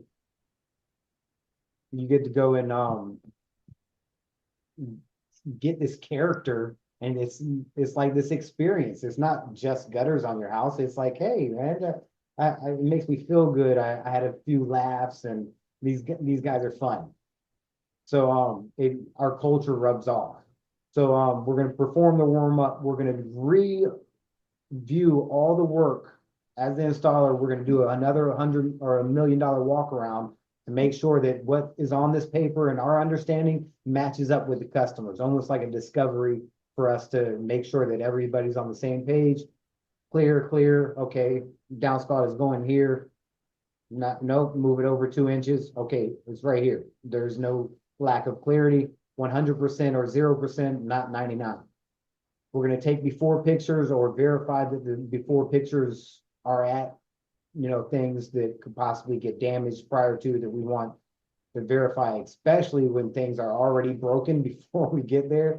And then somebody does work and then they notice, like, hey, this wasn't here. It was, but you didn't notice it because now we're over here talking about perfection, So those before pictures save a lot of uproars.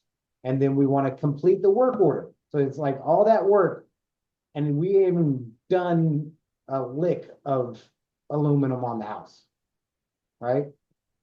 So then we're going to complete the work order, and then we're going to take pictures after. We're going to walk around, and in the meantime, if there's any red flags, if there's any difference that we find out new variables, we don't just assume that the customer is wanting to do this. We go and e-break. Hey, we need a huddle. Come over here. This is new information.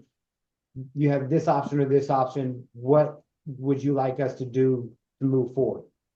Hey, red flag on the play. Let's stop, come back, reset the ball, and now we can go again. But they have to be part of the collaboration to create the solution, because if you're doing something different than what's on the work order, then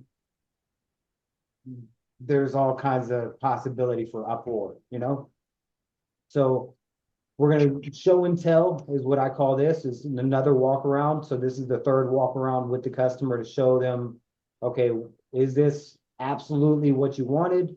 They might give some kickbacks. Oh, could you do this? Could you change that? Okay, great. Then you're going to go and you're going to complete it again. You're going to take more pictures. You're going to go do a walk around again. Verify, great. You're going to get a completion signature, making sure that they are 100% satisfied. It's a piece of paper. It's a physical piece of paper. We're going to take a picture of it and upload it, but I want that physical piece of paper to say that, like, hey, they want to change order now. Well, we've already completed the work order. You signed the completion form. We're not going to go over there and do work for free because now you want to change the direction of your downspout and you didn't know. We might, depending on the situation, but we want leverage. So that's what that creates. And then we're going to collect the payment. We're going to ask for a review with our name in it. And then we're going to ask for a referral. Hey, would you refer us to your friends, family, and neighbors? that need our work? Yeah, absolutely. Do you have anybody that you could introduce to us now? I'll notice your neighbor next door, all their roof line water is gonna just fall into your yard. So it would really benefit you if they had gutters as well. Oh yeah, I know, Sam. Let me take you over here. And he goes over there and introduces you to Sam. And now, as an installer, if it's 2 o'clock and I got 2 hours before I officially am off, I might want to go and get another few dollars by just selling more jobs, because even though we have dedicated sales technicians, we have our technicians that know how to create the work orders too, because they fulfill on them. And they know how to do sales because they're cross-trained. Some of them are, and they can go and make extra money by fulfilling on the sale, or just by saying, hey, Sam, what's your name, number, address, and phone number? I'm not the guy that can give you a free estimate. I come and fulfill on the estimates, but I can definitely get you scheduled. I'm going to send this over to N. He'll reach out to you and get you on the calendar. Is that fair enough? Oh yeah, yeah, for sure, man. And then once you get squared up with N, if it makes sense, I'll be the one to come take care of you. I'm looking forward to serving you at the highest level possible, whatever that looks like. And then you take a picture, ideally with a selfie mode, and the team with the customer. You can have the yard sign in it. You can be in front of the truck. You can be in front of the new gutters. You can be in front of their horse. You can be with their dog. Have the babies on your shoulder. I don't know, whatever. Get creative. We're talking about marketing. So we want to get things that are going to introduce us as we're just the neighbors. Yeah, we're doing gutter over here, but yeah, I'm just your neighbor, man. We're friends. We're in the same community. We know each other. We know, like, and trust each other. So that picture comes through, and then we're going to notify the office manager, the production manager, once they're done. So we can verify that they left a review, and we verify that all these steps in the ideal process have been taken, and it should equal in money collected, a review left, and at least one referral. And a picture. So we can post that up on Facebook. And then we take the review off of Google, quote unquote, and we match that with the picture of the customer, and then we make that into some kind of post-production on our Facebook posts and LinkedIn, and we're starting to get into different platforms. But yeah, so then we do a follow-up call. Did they already complete the project with another company, or what is holding them back? And that's because they didn't get on the production calendar in the first place. So that's from like here in between. If they're in limbo and they never get to here, and they just got a presentation and a number presented to them, but they didn't say yes, well, they're just in limbo. And I think about it in colors, right? So if I'm in a spreadsheet and I'm saying, okay, well, Sam is waiting on HOA. That's not it. Sam is waiting on HOA. So he's kind of like orange, or better yet, if we make it traffic lights, yellow. And then we say, okay, well, Sally got completed, or Sam is on the calendar, so we're just gonna leave him white because he's not, he's still on the fence because we're between now and next Thursday. And then Joe, he ended up going with MJ Gutters down the street. So, and then the leads will start to add up, and you'll start to see like how many of each. And then at the bottom, it should say stats. I do have this spreadsheet. I just don't want to waste the time to go pull it up. But I do have a lead spreadsheet that is definitely not updated, because we just don't have the time. We're just trying to keep up with the madness as we go. But there would be a follow-up conversation that really does need to be done by the salesman for this part. All right. So I went over all of these steps, even though that you're not going to be a part of most of them. You're only going to be responsible for certain ones, which definitely is mostly here. And then maybe if they didn't leave a review, if they didn't pay, if they didn't, maybe we need to go back out there and schedule a service or an inspection because something is off. Like we're gonna know Okay. that did this actually did these things happen? Well, why not? Like where did we miss the mark? Are there just those type of people that we will never get a 5-star review and a picture from? Absolutely. But we need to find the ratio. Like, hey, we should be getting like 80% here. I don't know what the ratios are, but this is what we need to be keeping. That's the score on our end. Is like how many reviews can we get? How much money can we collect? How many satisfied 100% ideal process customers can we do? Or at least percentage, not necessarily that I want to run through numbers, but the percentage of customers that we do process. Okay. What is the ratio um for having them do this versus it went a different way, and why did it go a different way? Oh, conversion? Okay. Yeah. So okay, that's the ideal process. What are your questions? How about kickbacks and Um, tattoos? Actually, it looks good to me, to be honest. Like I see the reason why you don't use like Angie's leads like I've asked before. And it is like oh man, like I'm excited for this. Well, you see, it's a loop. It's not a process to just get somewhere and now we're done. It's the end product feeds the beginning process. Yeah, yeah, It should be a link and just kind of like a Cuban link. It should just keep on going, you know? yeah. I can definitely see it now. All right, I gotcha. Oh, for the leads though, that the sheet that you created, do you want me to work on it? I would love to get some attention on that thing. I mean, I haven't personally been messing with it since like I think I'm a little embarrassed to say. Like, it's been a while. It's been a long while. So uh get out of here.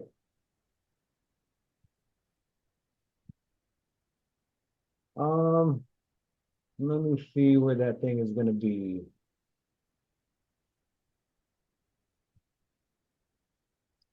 Also one more question. For the phone number, will you provide it or I'll create one?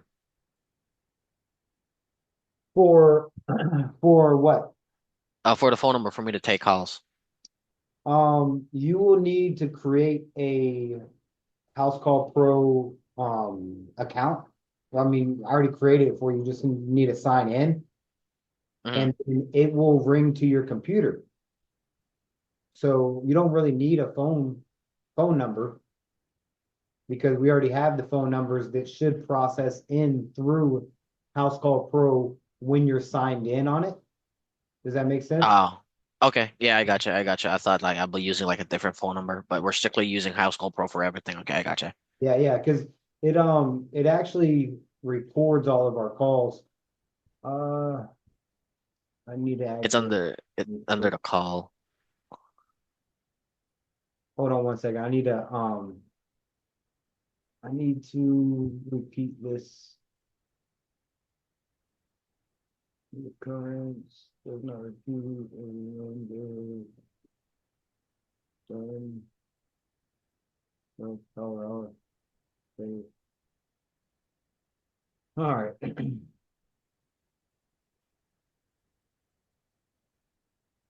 We also have another salesman starting either tomorrow or Thursday. So as we get into next week, you'll start at 9 because we have the sales power hour. So we will have a Zoom call with the sales team. I'm leading it um, from 8 to 9 every morning. and then they will Okay. start their route. So they might not be at their first route, their first job until 10 a.m. However, like I always say, is like, okay, well, if you know that you're gonna have to be pulled over in your car, 100% present, go to the job site right down the street at the 7-Eleven or Circle K or whatever the gas station is, and sit there and have this sales power hour in the car close to the house. So then you can be there at 9 and get through your route properly. Because if you start the first one at 10 and then this one is at 12 and then this one, and then you're like running behind all day. So that should be their process, is every 2 hours. This is a time window where they can be anywhere from 9 to 11. So they have to hit the on the way button. So they'll hit the On the on the way. way. I don't know if you've ever worked this on the app, but it's very different on the app.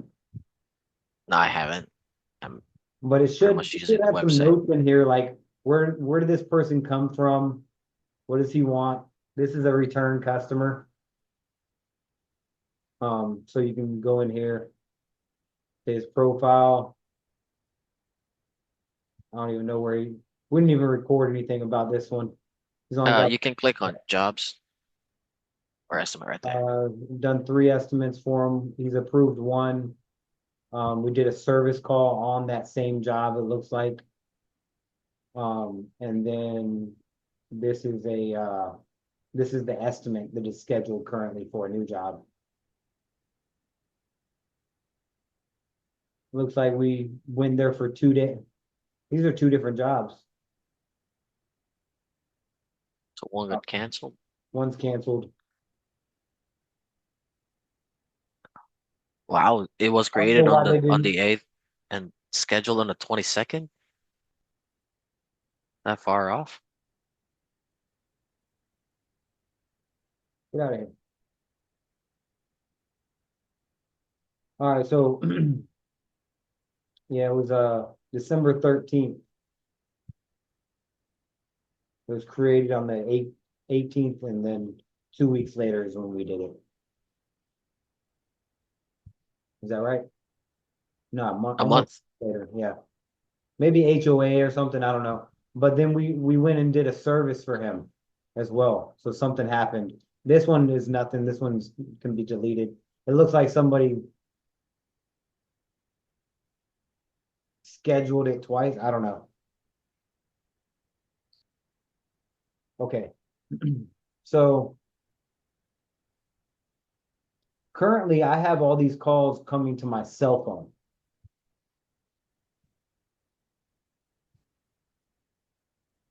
Did you get the email from adding you to the House Call Pro?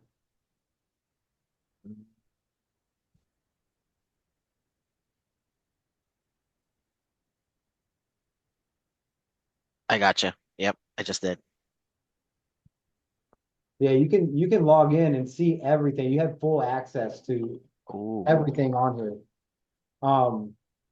What I would like you to start doing is to just go in here and start poking around, and um I'm gonna run the same schedule for both the guys, 2 hour windows from 9 to 5. And if they need time off, if they are requesting to operate outside of these hours and give you pre-approved times, Okay. then you can just create an event and tag that,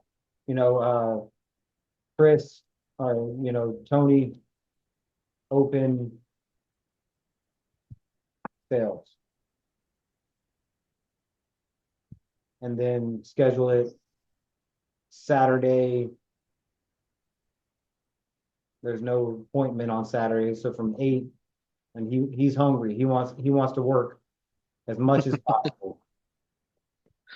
So you can make that event just so then that way you don't have to leave it to your own demise, and you don't have to be like writing notes and cross-referencing in so many different places.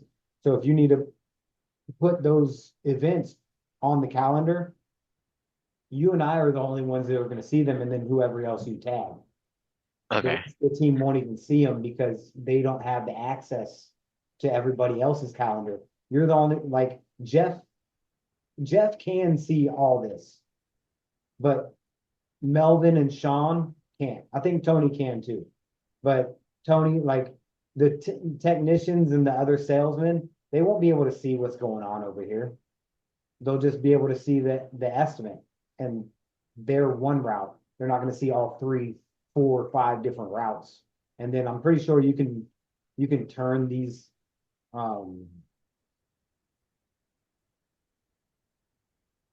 you can turn these into different, like you can highlight certain people and just show their route or the things that they're tagged in. So that's pretty much it, man. I gotcha. All right. Yeah, I'll just need the link or the access to the Google documents, and that way I can review the call script. And what else? Let me see if I can add. Let me see. I do believe, if I remember correctly, House Call Pro does Text Blast, if I remember correctly, because I spoke with them before, but I'm not entirely sure. Um,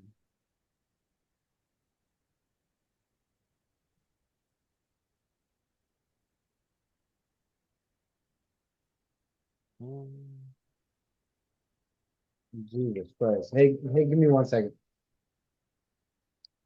Hello? Take take your time. Yes.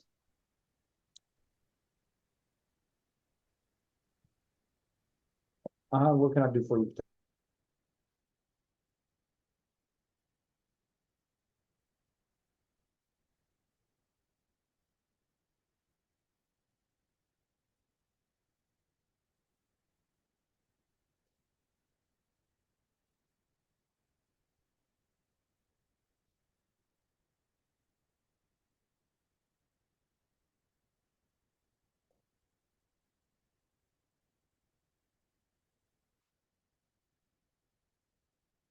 Eight, four. Okay. When are you available? Give me a second. Let me look at my calendar.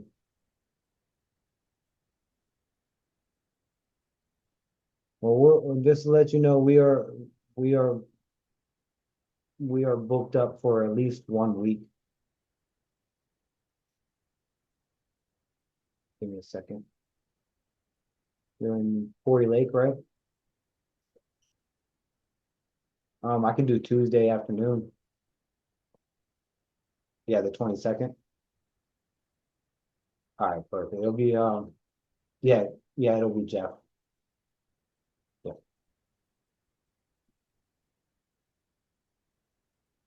Yeah, I got you.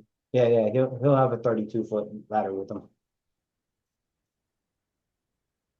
Yeah, it'll be from like, let me see, this one is small. It'll be from like 11 to 1, somewhere in there. All right, thank you, Patel. Yeah, Lee. I knew I shouldn't have answered that. So, hold on 1 second. I gotta do this while it's fresh in my mind. No, take your time. Take your time. It's okay. I'm just snooping around your Come on, Google days are documents. just so mixed up, man. It's just I've been off, and I don't really take, like, we're in the peak season, so I haven't really been taking days off. And I took my kids while the storm was going on. I took them to an indoor water park. And What? so yeah, we went to Orlando and went to an indoor water park, and there was a really good foundation there. So we're like, hey, it's probably safer here than anywhere else. So when we went, and I don't know what this guy's first name is though. Is it from House Call Pro? Yeah, I think it's this one. Yeah, I guess I could just look at my inbox, huh?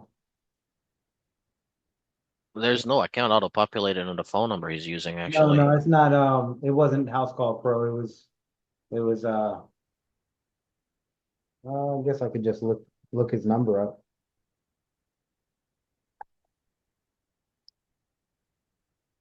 Where was the call script again?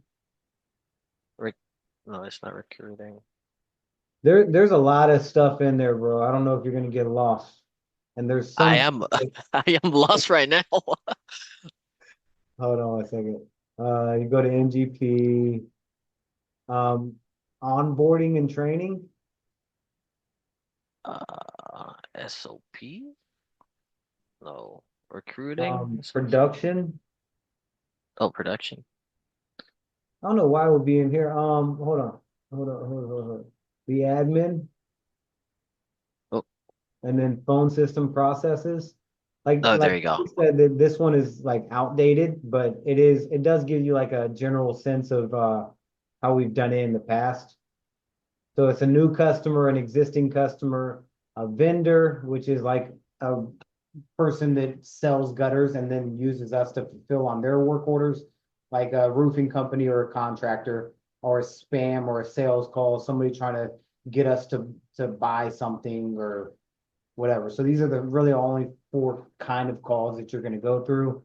And then it walks you through if it is an existing customer, what to do with them, a new customer, what to do with them, how to create a ticket, or them as a customer, create their profile. May ask who am I speaking with? Um, can I get your number? What's the best number to reach you? The email, address, all these things.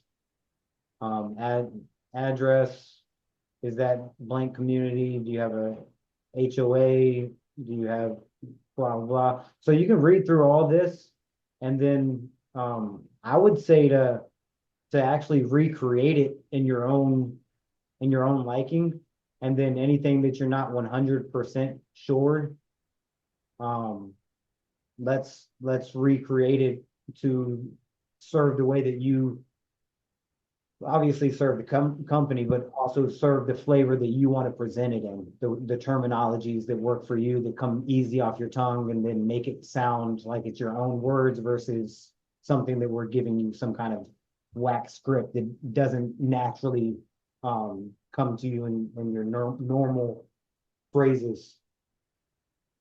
Okay. Yeah, I'll work on this. But I'm not gonna follow everything. I don't need to ask everything in this, right? It's just gathering the information. You don't need to necessarily ask every question the way it is presented in here, but we do need to know if they have an HOA. We need to know, like if they have to wait for an HOA approval, you know, and then we want to know if there's any gate codes. And dogs too. Okay. Yeah, and the dog is like a bonus question, and that comes from a guy that mentored me at one point and was telling me to get dog treats that are branded with Oh, with ours, so that way we can ask if they're a dog, do they accept treats? We'll pack some up in the truck for them if that's okay, and then that way we get to go and interact with the dog. But I just, you know, and the dog one is a bonus that doesn't necessarily get capitalized on all the time because we don't have the wrap treats or the branded treats, but the HOA approval and the gate code are like necessities to find out. okay. Okay, I gotcha. So I'm gonna book them, or I'll just refer them over to you for now while I'm familiarizing the flow. Well, right now Tony is the only one that's being booked, so really it's like, okay, well, let's look at Tony. Tony's booked up this week. You don't have no time to Yeah. do nothing. Well, actually, Tony Tony just scheduled something. Jeff did that one. Tony just scheduled this one right here. Which reminds me, Kumar? He- Oh wait, no. his number didn't come up. How do I find his number? He used to call you in your cell phone, right? It should be Yeah, I there. don't know. No, he called my number, not, I don't know why. Um,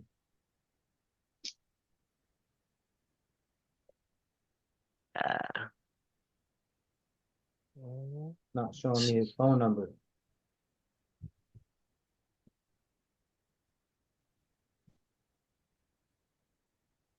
does he have a name in your contacts already? Yeah, I Oh think it's wait, this guy right here. the one that ends in 3539? About to find out. I try to search the most recent one, like the one that ends in 3539. I don't see it. I don't I see don't it in think you're record. hearing me. Like, he's calling my personal cell phone number. He's not calling the number that's in House Call Pro. Oh yeah, yeah, I gotcha. Yeah, I'm pretty upset that he has it.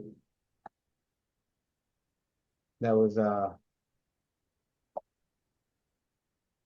something Sean gave him because he didn't want to deal with him anymore. Wait, is he a difficult customer? Uh, Tampa Patel. Oh, he's Indian. Ah, I see. oh, now you get it.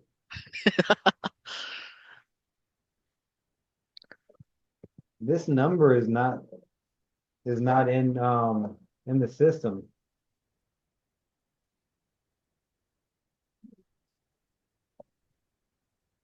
So, Patel.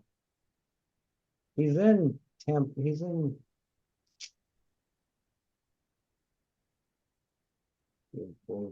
It's 8918 is the last four. 8918. Okay. It wasn't coming up. Mm-mm. Oh, Oh, giving me the numbers right there.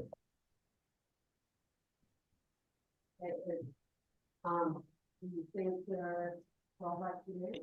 8918. Not here. No, not here.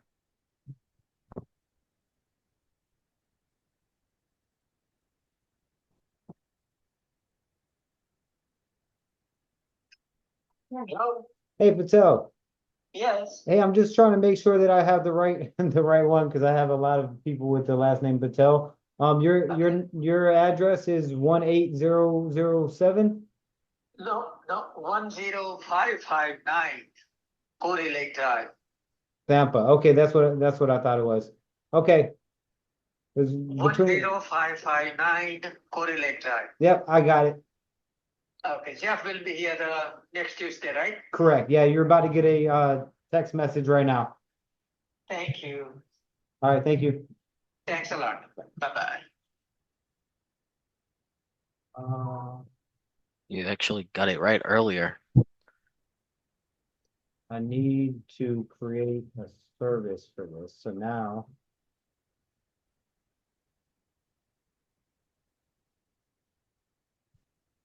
add a job. Is that how I create a service? Mhm. Well, it's a job, not a service, so whatever. And schedule, and then you can put it on the notes afterwards. So the 22nd between 11 and 1 p.m. Dunsky with Jeff, not me. So, and And then then you can click on Tampa Patel. And then oh wait. Gotta save it first. Oh yeah, save it And first. then it'll just go straight into it. And Yep. then private notes,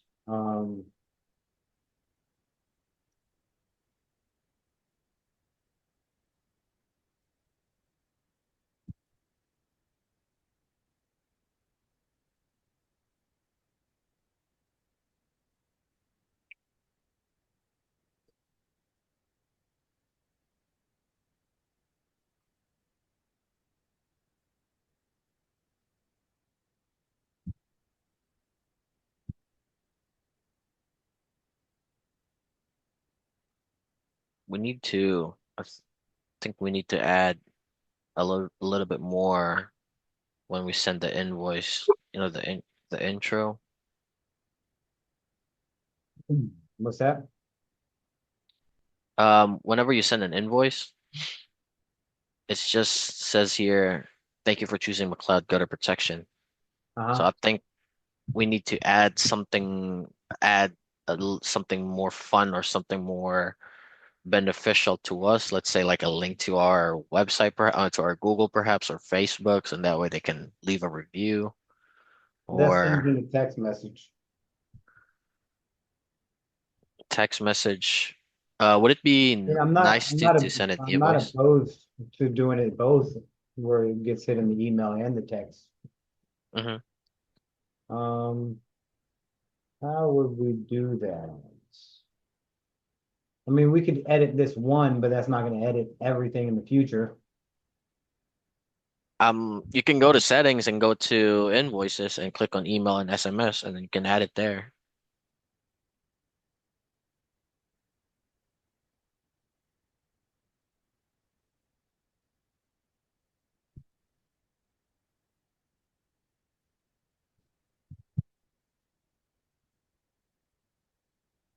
So you're saying in the body, you think that it should be edited a little bit? Yeah. I mean, depends on you what you want. I mean, for me, I'd like to have both Texas and email because not all the time they can use.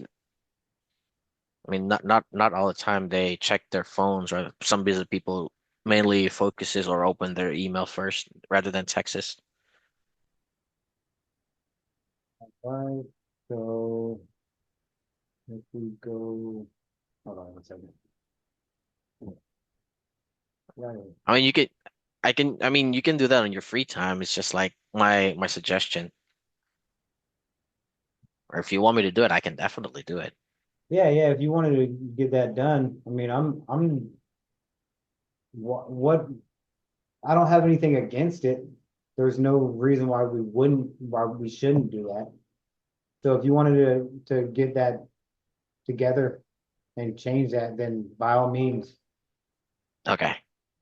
I'll give you some freedom to make sure that it's, I mean, you know what we represent, as long as you're representing us well and you see some gaps or some opportunities to serve people a little bit better, then yeah, go Hell ahead, yeah. do your magic and just tell me what you did, and then if there's any red flags, we'll address it at that time.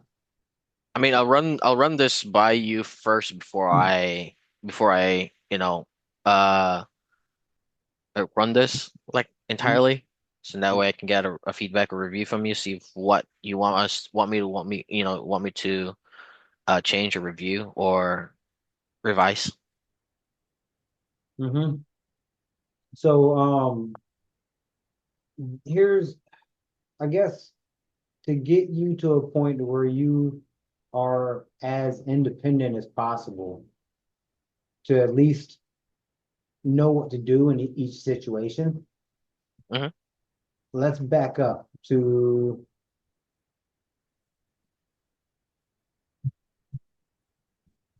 here. So when you're going through here and you got these four, let's talk about the outcomes. Like how you get there is how you get there. The outcomes Okay. of each one. Spam call, sales call. Spam, maybe like, I don't know what Tony does. Maybe he puts that number in as spam, like, so where he flags it again so he doesn't answer it. or he just ignores it and just keeps on moving with his life. The sales calls, you're welcome to make a note and then send it to me. Like if, oh, this person wanted to do some marketing or this person was selling this. Okay, great. I'll let me get your name, number, address, or not address, but your name, email, and phone number, and I'll forward it to Jared. If it's something that he wants to take on, then he'll give you a call back. If they're not serious, they're going to hang up on you. If they are, they're going to give you the information, and then you can just email it to me, or just make it as a side note, and then just report it in your end of the day report. At the end of the day, all the things that I need to have my at least my eyes on to say if it's important or not, and then that way you don't need to worry about if it's important. You just make the note, put the name, the contact information, and why they called, and just send it to me. And I'm not going to be looking at it until the end of the day anyway, so it's not like it has to be in real time. You can start making like I guess it could be on the lead list if you wanted to, lead lists, and just have it as a sales call instead of a new customer. So Okay. And however you want to present that, I'm just saying like, hey, it has to hit my radar at some point. However, your system to get that to me is how you operate. If it's a new customer, you're going to get them scheduled right then and there with all the information that we talked about that you need from them, get them to buy in with the commitment multiple times, making sure that they are 100% available at that time. And if anything changes between now and then, we can always be adjustable. If they are needing something very small, you have to make sure that they know that there's a $300 minimum. So it's like, Okay. oh, I just need a downspout connected. And it's just something like, oh, it's small. Oh, just the smallest little thing. Okay, well, we don't want to leave anybody unserved. We want to serve you. However, it is very expensive for us to operate, and we have to have a $300 minimum. So it doesn't matter if it's one screw or an entire job. $300 is the very minimum that we can operate with, because we have to pay our guys, we have to pay the gas and the insurance on the truck, we have to pay in behind the computer, and it's not free to operate. So with that being said, usually land's all right. People understand. And then the existing customer, either it's a new estimate because they're returning, or they want something different, or they want something added. So you're just doing it like a new customer. However, their profile already exists. Just verify that they have the same address. Might have a new address because they moved and now they need the same project done from the old address on the new address. So you go to the profile, you add address, and then you do it. The service, just like I just scheduled for Patel, was an existing customer. He called me directly, had to jump through hoops to find out. And then, or they're calling because they want to give us a referral, and then we would outbound the new customer. Okay. The vendor is like new estimate for a roofing company, and then you would treat that just like a new customer. But they get different pricing sometimes depending on the situation that we've set up with them. And then maybe it might be a service for somebody that we've fulfilled for in the past. So it's the same thing as an existing customer. And then it might be a request to do other odd things, or hey, do you know a guy that does siding or drywall or painting? And then we want to start building a catalog of these resources to be able to give to these people. And then obviously spam and sales. Just Okay. make a note and report that by the end of the day, or put it on the lead thing, and then I can just get it off of that. But that's pretty much it. What questions do you have around the potential calls, or what to do with those type of calls? Uh, Pretty much got an idea on how to do it. But I do have a question for scheduling. So if a call comes in later, I'll just schedule whoever's available. No. Tony is the only one doing sales right now. Okay. So you'll look at all the red. Those are Tony's. I am normally a lighter blue, but I haven't been on here. I've just been orchestrating from outside the team. Where you can Mhm. go back a few weeks where it's all red. Well, they're all gray now because they haven't been there, but you see there's a red one or there's a blue one. So that's been my color, but now that's gonna be your color. But you're not really gonna show up on this calendar, you know? Yeah, just wanna confirm. No, So so all the Tony, red from 9, that's what I was saying earlier, from 9 until 5 in a 2-hour increments. But those are we also Tony's. have this team huddle here. So we overlap it, but we do it would be valuable for you to be on the team huddle, at least to introduce to everybody. It's a production huddle more than a team huddle. Because basically this power hour is a sales huddle. You know, so but the production team doesn't need to be on that. That's Okay. to talk about how to sell and the project manager might want to be on that because he might want to say, hey man, you guys have been consistently getting this one thing and it's causing a lot of impact on our side that it takes us longer, or hey man, you're promising this and this is not the way that we operate. So those are the ongoing processes. Okay. So either way, there's a sales power hour and then there's a production huddle at 1 p.m. every day that sometimes the guys don't make it to because we've already talked several times throughout the day and they have to go put out fires, and we've already got all the information that we need from this huddle. And basically it's what I was telling you is in the email is what this should turn out to be is us more of like maybe a 4:45 little 15-minute recap, and maybe it's just an email. If there's no problems, if there's no concerns or coaching that you're requesting, maybe it's just you send an email after some period of time when we know each other and exactly what we're doing. Maybe we have to meet less often, but for right now, I would say that ideally we would meet for 15 to 30 minutes at the very end of the day just to go over, hey, our projected day tomorrow, this is how it should look. And then tomorrow we meet and say, hey, I projected the day to look like this, and here's what happened is we got 15 calls today, or it's only normally we get 5 calls.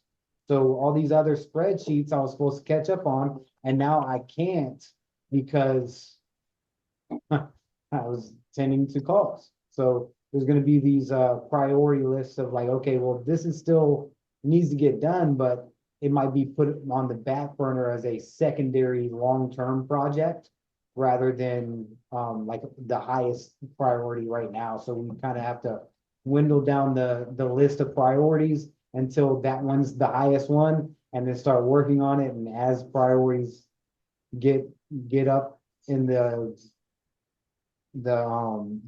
protocol of the list, then you just address it and then you move on.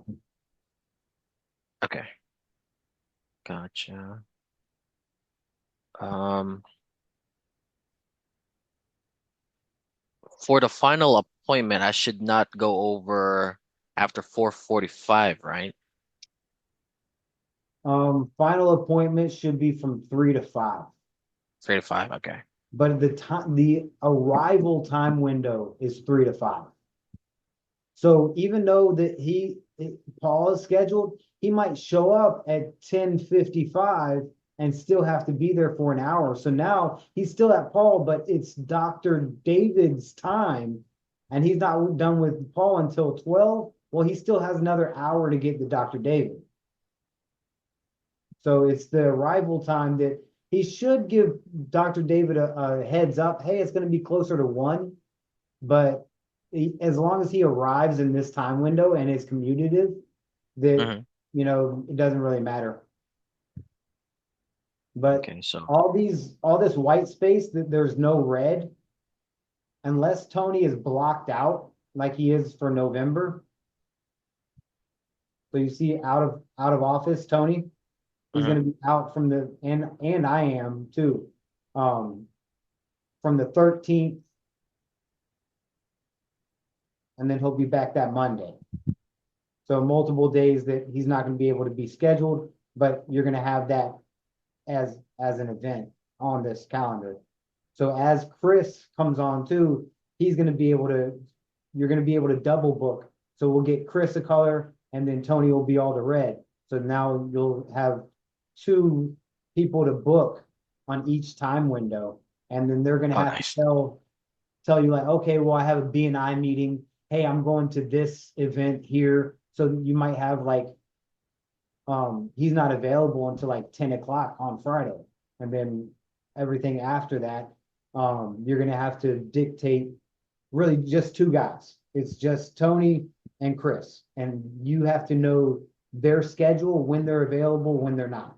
So you're gonna have Okay. to meet directly with them to make sure that that's something where you can set them up for success, Alrighty. I gotcha.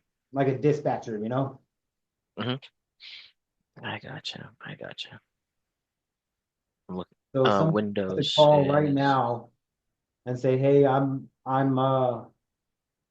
my name is John. I need gutter, and I'm in Wesley Chapel. Obviously, after you make the profile and gather all the information from him, where would you put him? Say, oh yeah, I'm retired. I can pretty much be anywhere.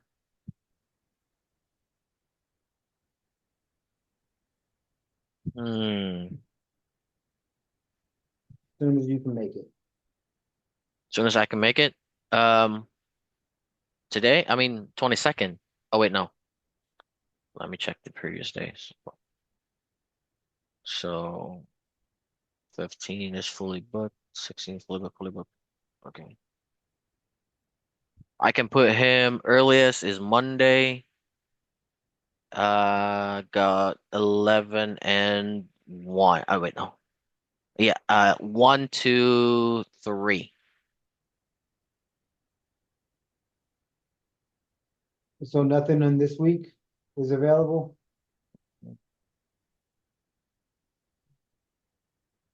We're in Wesley Chapel, so I don't know if you need to pull up Google and Google the distance between the stops, because we would like them to be kind of like grouped in the same area. So I'm kind of threw you a curveball because there's this slight opening right here on On the Thursday. 17th, yeah, I can see it. Yeah.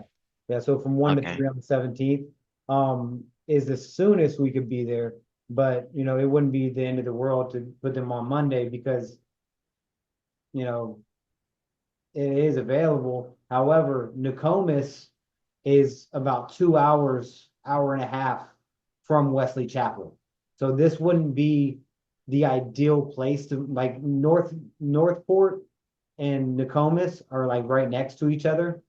So you're gonna have to pull up like a Google map and be plugging in the addresses to make sure that they're like within about 30 minutes of each other if they are Within back to 30 back. minutes.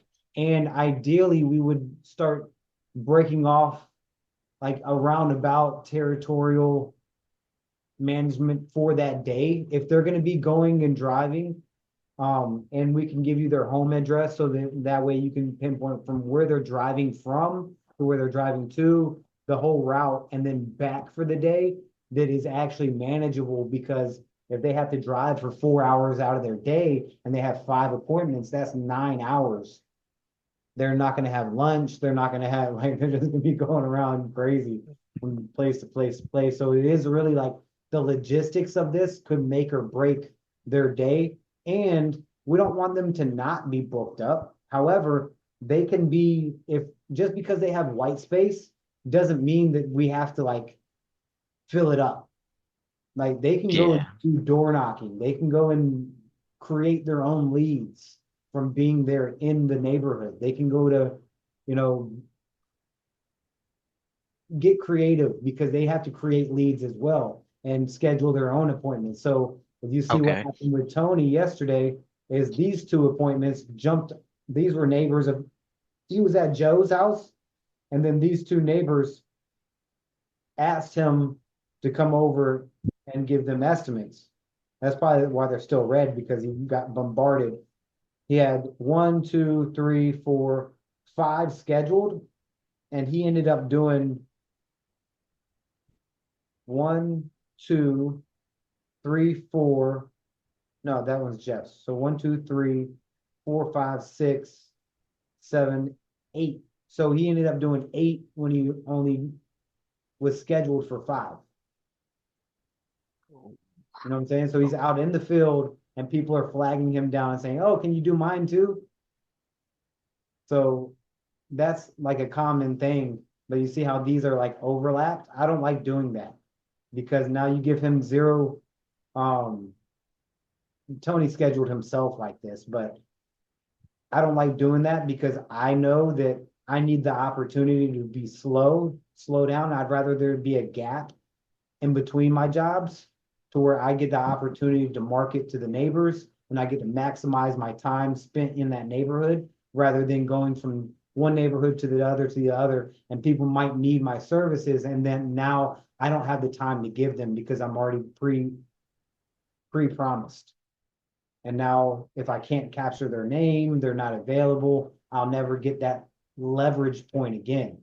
So what I was saying is Wesley Chapel, if you look at this, Wesley Chapel, so the scenario that I gave you would fit right here because it's in the same city as the one before it and right next to the city to the one after it. So Okay. that might be your biggest challenge is figuring out the cities and the logistics of what area they're actually in. No, I got this. I got this. I didn't really think of like 17 that I could insert another appointment because I was thinking like probably he got something to do at that time, No, I mean, if you know. you don't see him in a gray area, see this one's Blake interview and it's matched up with Jeff. So because Jeff is the one that's tagged in there, that's his event. So if there was one right here, it was gray and there was no red there, I would have to see what that is. Because this is a team huddle, it's only supposed to take 15, 20 minutes tops. Like Mhm. it should be able to be worked and overlapped on the job that they're doing. So I don't need to like not schedule him anything. They're still like we still schedule something in that time window just so we don't have to say 1:30 to 3 o'clock is just a weird time. I know. I was actually thinking of that. Yeah, Um, just say but 1 to 3. I mean, it's even though we know that he should be in the, and really Tony doesn't need to be on the team huddle anymore because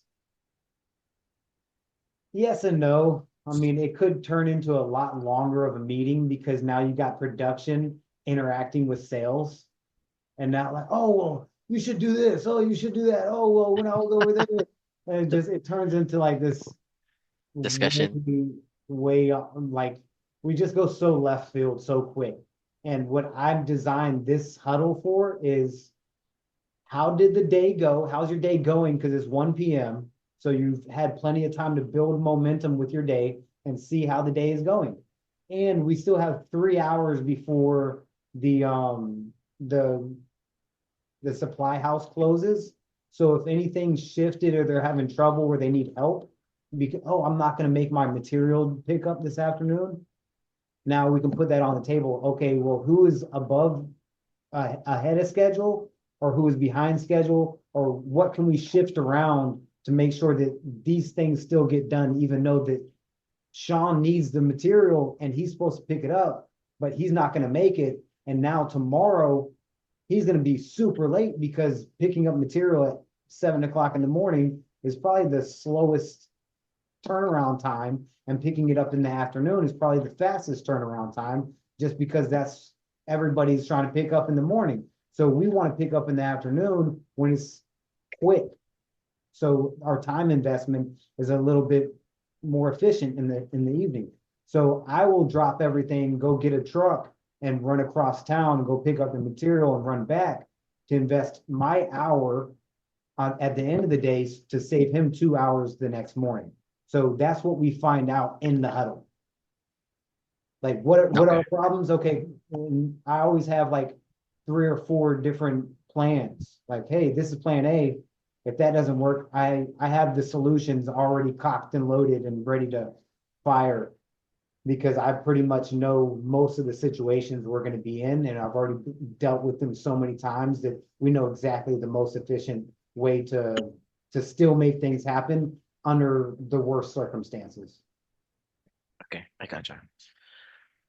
But when I take calls later, I'm not gonna book anything for Thursday for Tony, right? Or I'm still gonna book something if there's You could, if they're close enough to those 2 stops.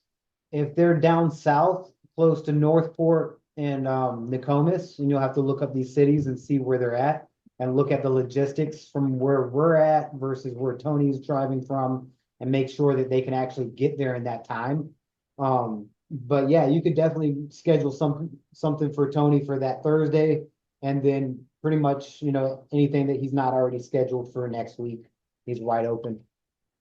okay. All right, I gotcha. All right, easier. I'll probably do this like in quarters. So this year. So let me do. Oh, one more thing.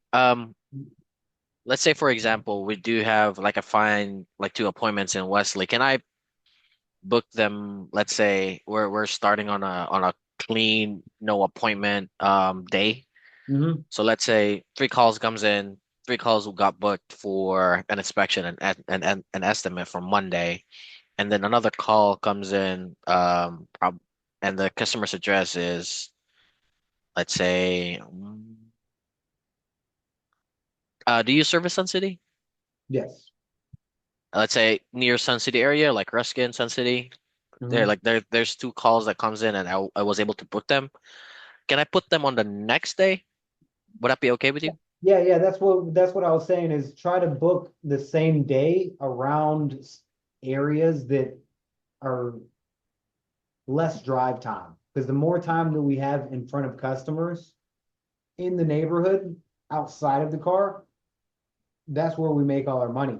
If we're Okay. traveling from city to city to city to city and we're having an hour in between or 45 minutes in between each stop, not saying that we don't want to do that, but ideally we wouldn't have that as the ideal um schedule.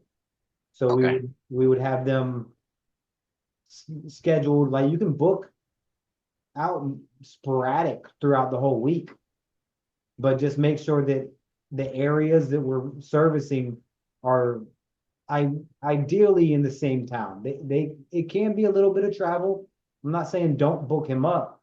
What I'm saying is that, you know, it just sucks because you're driving instead of Okay. making money. All right. So, in your website, you go as far as Sarasota. No, we'll go down to Uh, Nokomis and Venice. That's Northport, yeah. Nokomis. That's as far south as we will go, Charlotte County, Okay. and then we'll go all the way up to like Crystal River, Ocala area.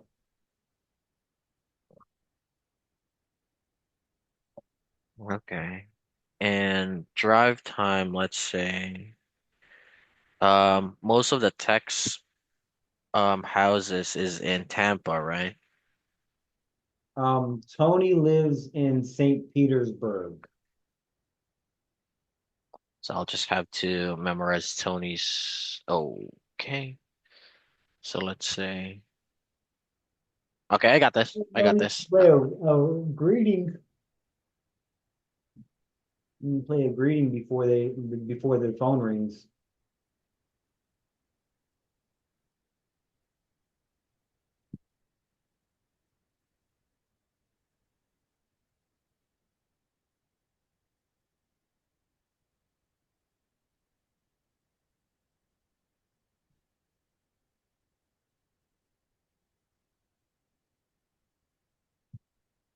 Hey, give me 1 second.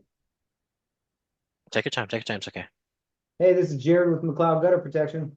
Oh, this lady has been blowing us up.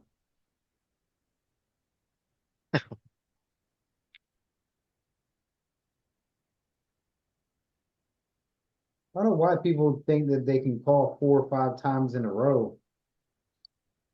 Like, I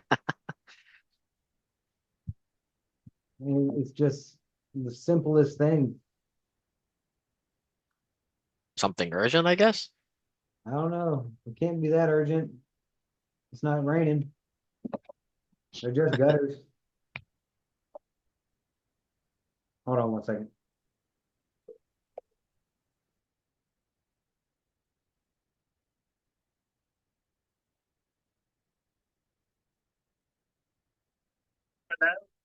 Hey, Kathy. This is Jared with McCloud Gutter Protection. Hey, Jared, I have to cancel the appointment today. I made a big mistake. I no. called the wrong company. I'm so sorry. What do you mean? Just now, because I have a warranty with a leaf gutter and I called you guys. You got it. Yeah, you have a warranty with I'm so leaf filter. sorry. Well, hopefully they can get you taken care of with the warranty. If you don't get taken Yeah, care I of, did. I just talked to them. I'm so sorry to waste your time. no, you didn't waste my time at all. I'm glad you're getting taken care of. And if I used to work for Leaf Filter, I was their service tech for over a year. So I know that, sometimes things don't get tackled the way that you participate. Hopefully everything runs extremely smooth. I just want to, I called you. Maybe. I have this phone number because you might have even come out here once to fix it for me.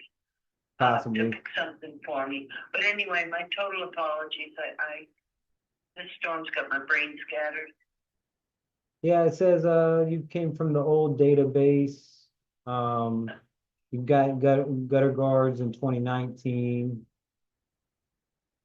And And then I had the front done about 18 months ago. oh, got it. So you have two different systems. All right, yeah. So if you need anything at all, you don't hesitate. You're not bothering us at all. I'll go ahead and take you off the calendar for today. But please don't deprive us from having the opportunity to serve you. No, as a matter of fact, I'll leave you in my phone because someday, maybe you can answer this question. I'm going to ask Sleep when they get here, whenever they come. How long do gutters last? Gutters on the house we put on when we bought it. And I guess my question is, can new gutters be put on using the old? I mean, they're so expensive, the gutter guards. But can you get new gutters installed and use the old gutter guards? You could. I doubt that they're gonna allow you to have that option. Gutters usually last about 20 years from the manufacturer. So as far as in certain situations, if they're full of leaves or if they're touching certain material, I know if you have copper or galvanized aluminum, but if it's just straight aluminum, it should last 20 years unless something odd is happening. No, they seem okay. I just wondered, because it's been, God, we bought the house in 96. We probably did that within 4 years. Got it. Well, if you did want, we offer a very similar product than Leaf Filter for less than half the price. So if you did want to go that route and look at options, we're more than willing to just come and educate you. You're not bothering us at all. If you say no, we still love you. But it's, if you want to come take a look at what we have to offer, the door is still open if you want to come back and hang out. Okay, Jared, what I'll do is leave you in my phone and put McCloud Gutter next to it. For new gutters, I'll make a note, and when and if that day comes, I can afford it. I will get in touch. All right, thank you so much. Best of luck with Leaf Filter, and yeah, God bless. Thank you. Thank you. Bye-bye. Bye.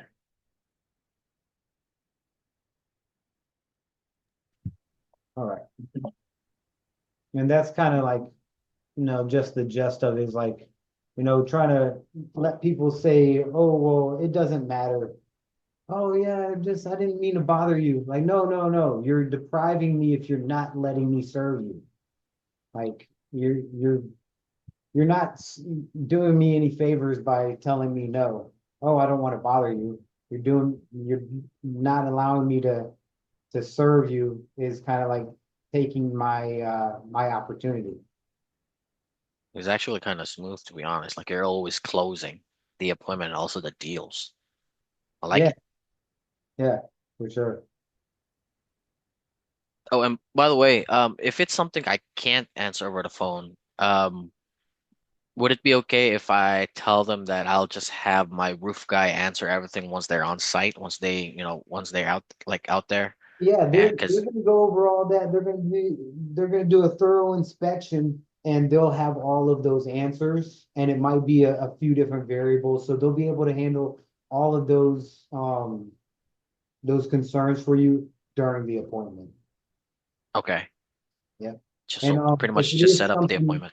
yeah, yeah, set up the appointment, let them know, hey, all your concerns, like I can make as much notes. We do want to be thorough. We do want to set our guys up, but they're pretty well set up to handle any situation as long as we have access to the gate and make sure that we're prepared if you do have a HOA association presentation that you have to submit an application to, that we get you all that and we prepare to assist you with that process as seamless as possible, just like we've done. Okay, gotcha.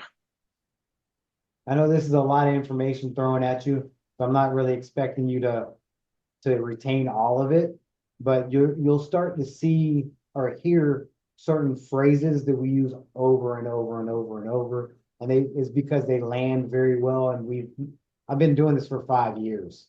So it's like, just some of these things just roll off my tongue and I don't even realize that it's something that I've put together over time. That it looks the way it does now, but it's because I've whittled down the psychology of how it lands for other people. And then like, oh, I used to say it like this, but then they would ask, oh, well, do you do gutter guards too? Or do you do that? And then it doesn't land. So I use terminology and verbs and words to try to get it to actually comprehend of what I'm trying to say rather than me getting mad at them for comprehending it one way. If I'm not saying it the way that they comprehend it, then it's up to me to shift the way that I'm presenting it. And that's the way I treat our in-house as well. Is like just this interaction right now. I try to explain it a few different ways because it might not click the way that it clicks for Jeff. It might not land for you to where your comprehension of it. So sometimes I might have to ask for like, hey, what did you get out of what I just said? And it could be completely sideways, like, no, that's the exact opposite of what I just said. So telling somebody sometimes doesn't actually work, but telling them, putting it in writing in written form, and then putting it in some kind of video, and then beating the drum. Like you can't just tell somebody one time and expect it to stick. Hopefully that works, so we don't have to beat the drum as often, but that is kind of the leadership process, right? Is to just make sure that what we're teaching or what I'm trying to communicate is actually perceived in the way that I'm meaning for it to be perceived in, and then for you to go and execute based off of knowing the goal and what we're trying to accomplish versus just doing the task because this is what Jared said to do. We're like, well, did we actually meet the goal? Did we actually do that, get the outcome that we're trying to get, even though we had to go off script and do this other, oh, well, I could actually do this for you because you know what the outcome is and the result that we're trying to create versus some cookie cutter script that you have to say every single time. Yeah, it sounds robotic too. Yeah. So you'll Okay. need to adapt and be a human and just be out here to serve people at the highest level. And then when they say, oh, well, this is like, no, I got to interrupt you right there. I love doing this. It's my pleasure to do this for you. Please let me serve you. not to get anything in return, but just because this is who I am. Okay. Okay. I like that. I like the idea. Okay. I gotcha. So, yeah, other than that, we got about 5 minutes before we break for lunch. Do you feel like you could answer some calls and schedule some people or make notes and pass them to me? Currently, 100%. 100%. I believe you are too. I, I, I'm ready for Excited. hiccups. I'm ready for hiccups. I'm ready for how about this? And I'm ready to tear down the entire. So here's the thing about growth is you have a system that works for the current structure. And when you add other pieces to it, structures start breaking because they don't work under the new team or like, hey, now we got 4 salesmen. Uh-oh, I can't shoot from the hip anymore. I have to be like writing things down and have to have a system that helps me keep organized. So now you have to constantly adapt, break the system, and put in the pieces that make it work properly again. So Okay. the systems that are set up are not a forever, this is the way it is. We're going to have to keep on evaluating them and testing them out and saying, as a focal point of workability, not right and wrong, but does this work or does this not work? Not how do I feel about, oh, this is wrong, this is right. Oh, you shouldn't say it like that. Well, did it work? Yeah, it worked. Well, who's to say I shouldn't be doing it like that? It's not wrong. It's just you do it your way and it works, and I do it my way and it works, and they're both right. There's what they say is there's a million ways to skin a cat. I gotcha. You All ever right. heard that term? Yeah. I mean, no, but I think what you meant is the like there's different perspective. None of them is wrong. Yeah, I mean, for instance, putting together a downspout or even scheduling somebody, it could be done completely different ways. Yeah. As long as the person is on the calendar with the notes in there, you might have worded every single sentence different, but it still has the same essence of flavor that it landed the same and they got onto the calendar and everything was on there. But you and Tony are going to do it completely different ways based off of the flexibility that we give. Now, doing a downspout, Jeff likes to work from the bottom up and he does math and the Pythagoras theorem and all this other stuff. I don't like doing that.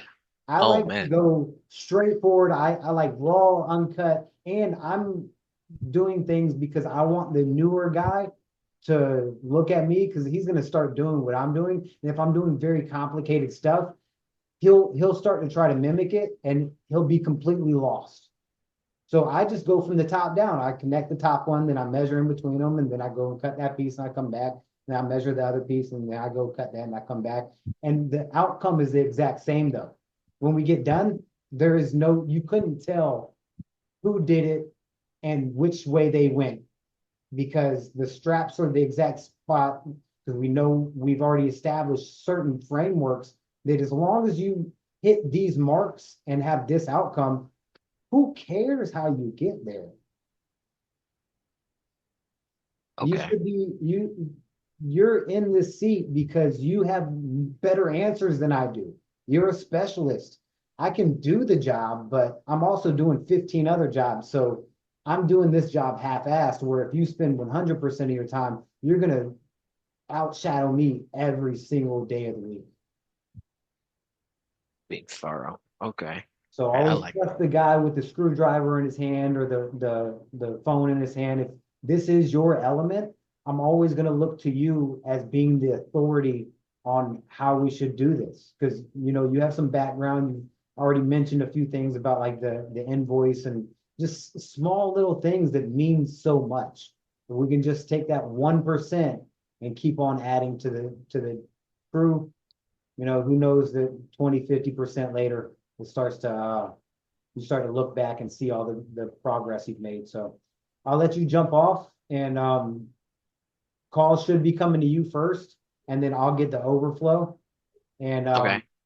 if you need me, I guess the best way to get a hold of me would be email. Okay. Or you Oh, can yeah. actually message me inside of House Call Pro as well. Okay. I was thinking since I need to work scheduling with Tony, should I contact him or get a feedback from him using House Call Pro, or we can use like a different platform, let's say like WhatsApp. Yeah, you can use WhatsApp for sure. I have WhatsApp. I don't know if Tony does, but definitely, I don't know if you've reached out to me directly Uh, for Not yet. on WhatsApp here. You want to reach out to me? Yeah, yeah. Can I have your number? Why is this not pulling up? To in.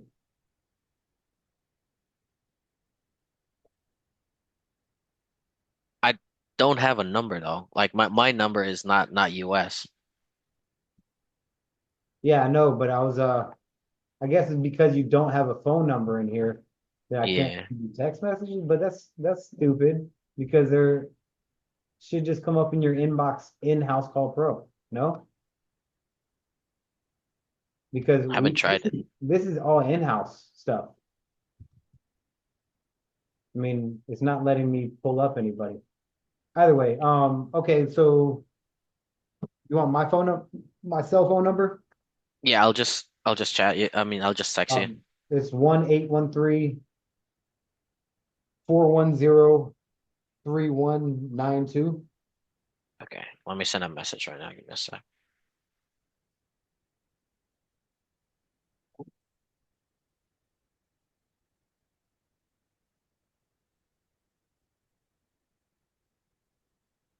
No, I don't really use WhatsApp. Uh, Me neither. It, I've I've forced to use this because Unique Genius wants me. I mean, they're using this as their main communication platform. Yeah. Yeah. I have Oh yeah, like there you 400 or 500 messages in here of like random groups. I don't even know how I got to be a part of this group. go. I sent you a message.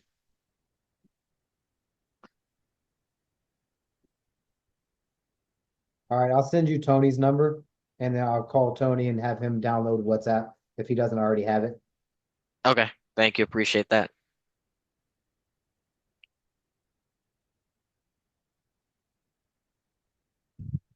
All right, that is Tony. And then when I onboard Chris, we'll get you to do a one-on-one with him so you can map out the communication structure of when they need to schedule time out and they're not available. Um, how you want them to report to you because that's something that you'll be responsible for keeping track of those things. So you tell them how you want to be communicated to and they'll carry it out. Okay, I gotcha. Appreciate that. Do you want to touch base again before the end of the day? Yeah, yeah. I'd like a feedback on things that I've done or I'm doing, and Mhm. then go from there. Try to improve. All right, I do have a 3:30 to 5 o'clock meeting with with a group of guys. So we can meet at 3 or we can Um, after I 5. mean, That's after hours. if So. if you're busy, I mean, I we can do it tomorrow, first thing morning, if you want. We can just Yeah, make time for, like after like uh, the sales huddle. tomorrow, see, and we didn't, I, we got so much ground to cover still. Tomorrow I have something called BNI, and I'm not going to be available until like 11 o'clock. Oh, okay. So, yeah, I don't know. I'm trying to be as present as I can with you, but unfortunately, I'm spread so thin that I'm onboarding a lot of people all at the same time. and things are getting missed. So, really, if you could just look at the lead. I haven't even shown that to you. Let's talk again at 3 back here. Okay. Or if you want, only if you want, like you can send me a text like through WhatsApp or something. I can just send you the EOD and you can just search it on your free time. Just give me a feedback later, What's the EOD? like end of day report. Oh, end of day. Okay. Yeah, that's fine. If you want to do that, but let's jump on for a few minutes just to check in with you at 3 here, and then we'll do the end of day report as well. Okay, I gotcha. All right. All right, and All you're right. awesome. I'm really excited to have you here. And I'll send you this video as well. So then that way you have it. So if you want to recap any of it, you have it as a resource. Oh, appreciate that. Oh, and also the link of the leads. I appreciate that too. All right, yeah, I'll resource that, and I think there might be 2 of them. So Okay, I I'll gotcha. do that now. All right, have a great lunch, You as well. dinner, Talk to you or later. whatever you're gonna call it. It's dinner right here. All right, buddy. All right, bye.